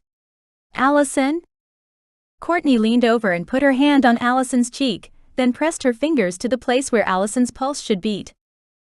I held my breath, as I waited for the prognosis I was terrified to hear. She's gone. Courtney whispered, taking her hands away once more. I rested my head on the bed and sobbed for a moment, a wave of grief rushing over me, as the woman who'd given me so much left us forever. A tiny paw batted at my cheek, and I lifted my head to see Genevieve's violet eyes staring back at me. I didn't know how she did it, but my sadness lifted enough for me to be able to stand up and cradle the cat to my chest. What are we going to do? Courtney bit her lip, at a loss for words. Would Allison want a witch's funeral? Should we call Mother and find out if she knew what Aunt Allison would want? Courtney nodded. Good idea. I can rush back if you want. Now. Are you okay to stay with her? I sat down on the bed, the cat crawling up to sit on my shoulder and nestle into my neck, purring loudly. Yeah, of course. I'd be happy to stay. Courtney came around to my side of the bed and squeezed my shoulder. I'll be as quick as I can. Courtney ran away, and I found an old rocking chair and 100 purple pillows to rest in. I wasn't freaked out like my sister was.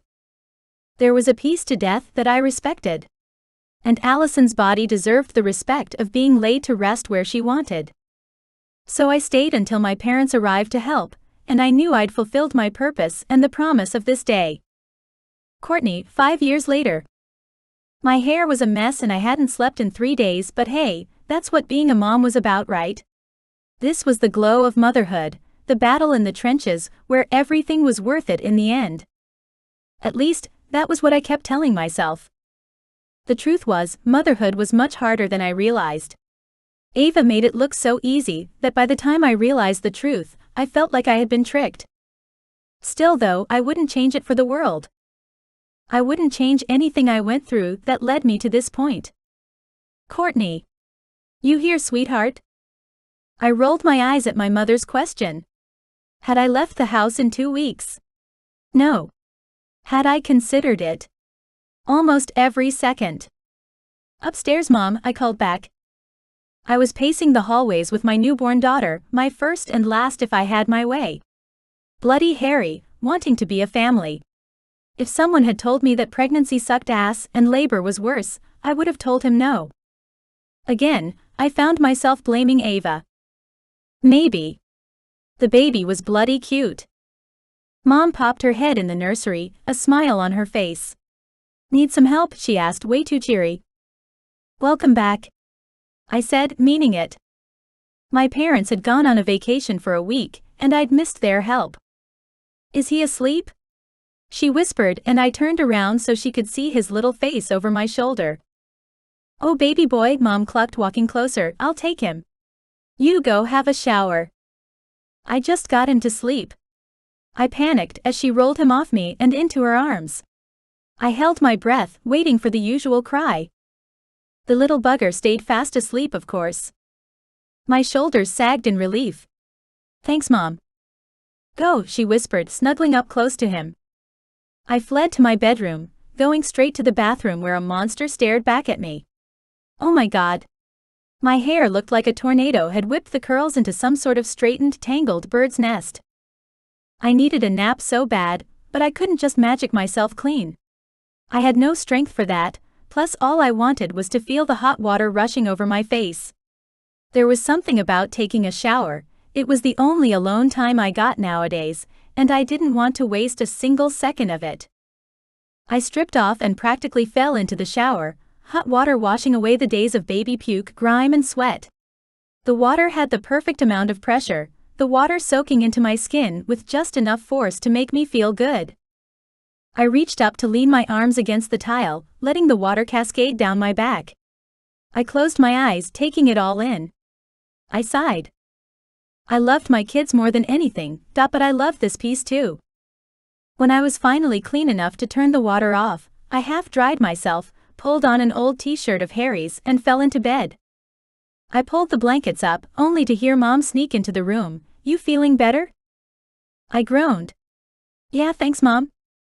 I'm going to let you sleep, and don't worry about the baby, I've got him. Thank you.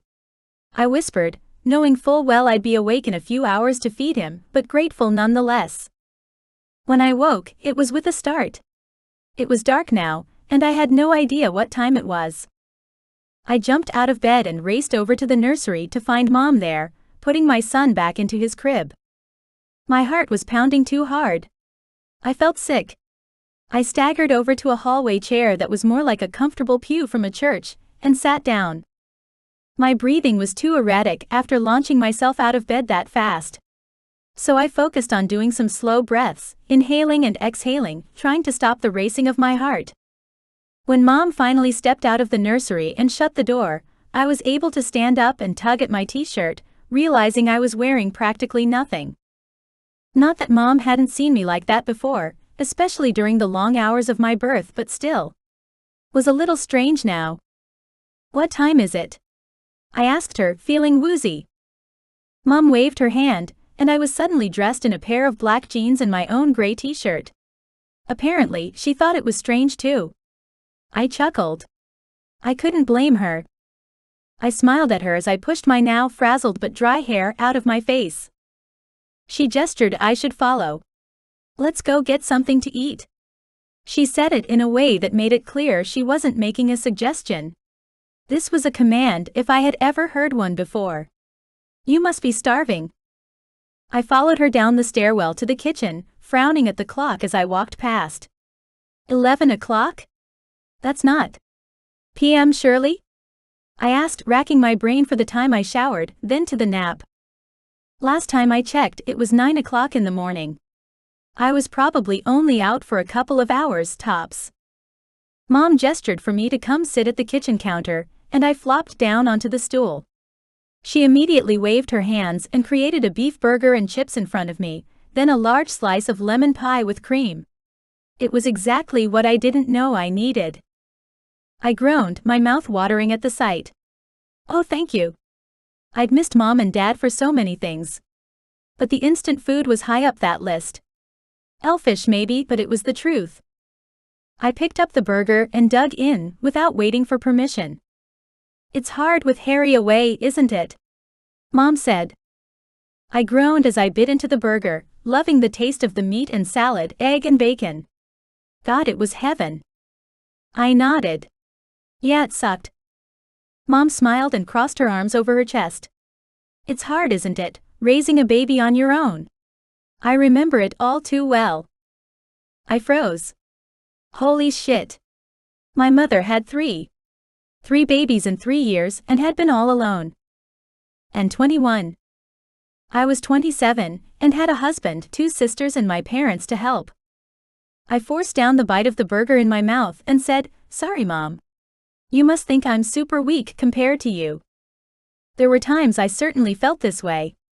I wasn't sure I could ever do what she did, especially when it came to playing the long game. She was patient, calculating, and knew exactly how to get what she wanted. How could I ever do anything like that? She laughed and magicked up a drink for me too. "Oh honey, no. I'm just saying I understand," she said. "I remember. I was lucky though, I didn't have any of the council work you did during your pregnancy. And you girls were pretty good babies." I stared down at my burger. Unlike my son who screamed bloody murder all day and night. I winced just thinking about it. "How did you feed him all day without me?" I asked, not caring at this point as I continued to take huge bites of my burger. I might have been chewing with my mouth open too. One of the 5 young women came to nurse him. She has a baby a similar age. "I hope you don't mind, but you looked like you needed some uninterrupted sleep." "That was a great solution," I said. "Thank you." My boobs were aching now with milk, but I'd express some bottles and put them away in hopes to alleviate the pain. I definitely need to ask her to do some more days for me. "Well, with Harry away with council business, we probably need an extra hand or 2 around here," she agreed, glancing around the room as if she wanted to emphasize the point. I sighed, feeling defeated. I had no idea this mom stuff was so hard. Ava and Bella make it look easy. I glanced at her. "Even you made it look easy, Mom." Mom cackled out a laugh. "Oh, it's never easy, sweetheart. Some people just hide their troubles better than others. You've always worn your heart on your sleeve." I gripped my head in my hands, leaning my elbows on the counter. "I feel like I'm failing so badly at the moment, Mom." She pushed the plate with the pie towards me and I picked up the spoon. She was right. Everything was better after dessert. "I don't know how you did it, Mom." I shook my head, angry now at the hot tears that were swimming in my eyes. I'd been trying to keep my head above water since the baby was born, but I just couldn't. "Oh, sweetheart, stop. Listen. You need a little help, and I'm gonna get it for you, okay?" She waved away any concern I might have had. "We'll get the baby on bottles, or a nursemaid if you want one." We'll help more with the overnights, and most important, we'll get Clarissa here to assess you and see if you need some healing work. You just have to make sure you give yourself the time you need to catch up on sleep and reconnecting with yourself." I dashed away the tears and stared up at her. "Healing work? I'm fine." She reached across the counter and grabbed my hand. "You're not, sweetheart. I've seen you battle the council, take a hit that would have killed Harry and Tavlor, and keep on fighting." She shook her head. "You know I'm right. You might be able to lie to anyone else, but not your mother. You know this." More tears welled up in my eyes and I shoved more pie and cream into my mouth. Mom went on, "Courtney, the last 6 years you've torn down centuries of laws based on discrimination and hatred. You've fought for the rights of the Fae and shifters, without turning your back on the magical community. You've been the woman I could never be. I was selfish, still am, if I'm being honest. All I cared about was Matlock, being with him. I could never have sacrificed my chance at that for anyone else, even the greater good. You are fearless. And strong. And capable." I gulped as my throat burned with tears. "And I can't even feed my baby or put him to sleep," I said with a sniffle. I didn't want to feel sorry for myself, I didn't, but I couldn't hold back anymore. That's when the flood of tears overwhelmed me, and I sobbed until I was sick with it. Mom raced around the counter and held me tight, while I let the frustrations and worries of the past few weeks out of me. When I was finally exhausted, Mom washed my face with a cleansing spell and made me a hot chocolate. I settled on the couch beside her, finally feeling a little better. "I think you're right," I managed to say. "I might need my hormones or something looked at." Mom grinned at me. "Absolutely, sweetheart. You're a beautiful mom, you're not failing. And trust me, your son is going to love you. We aren't all designed to be great with babies. Some mom are better when their kids want to run around and play.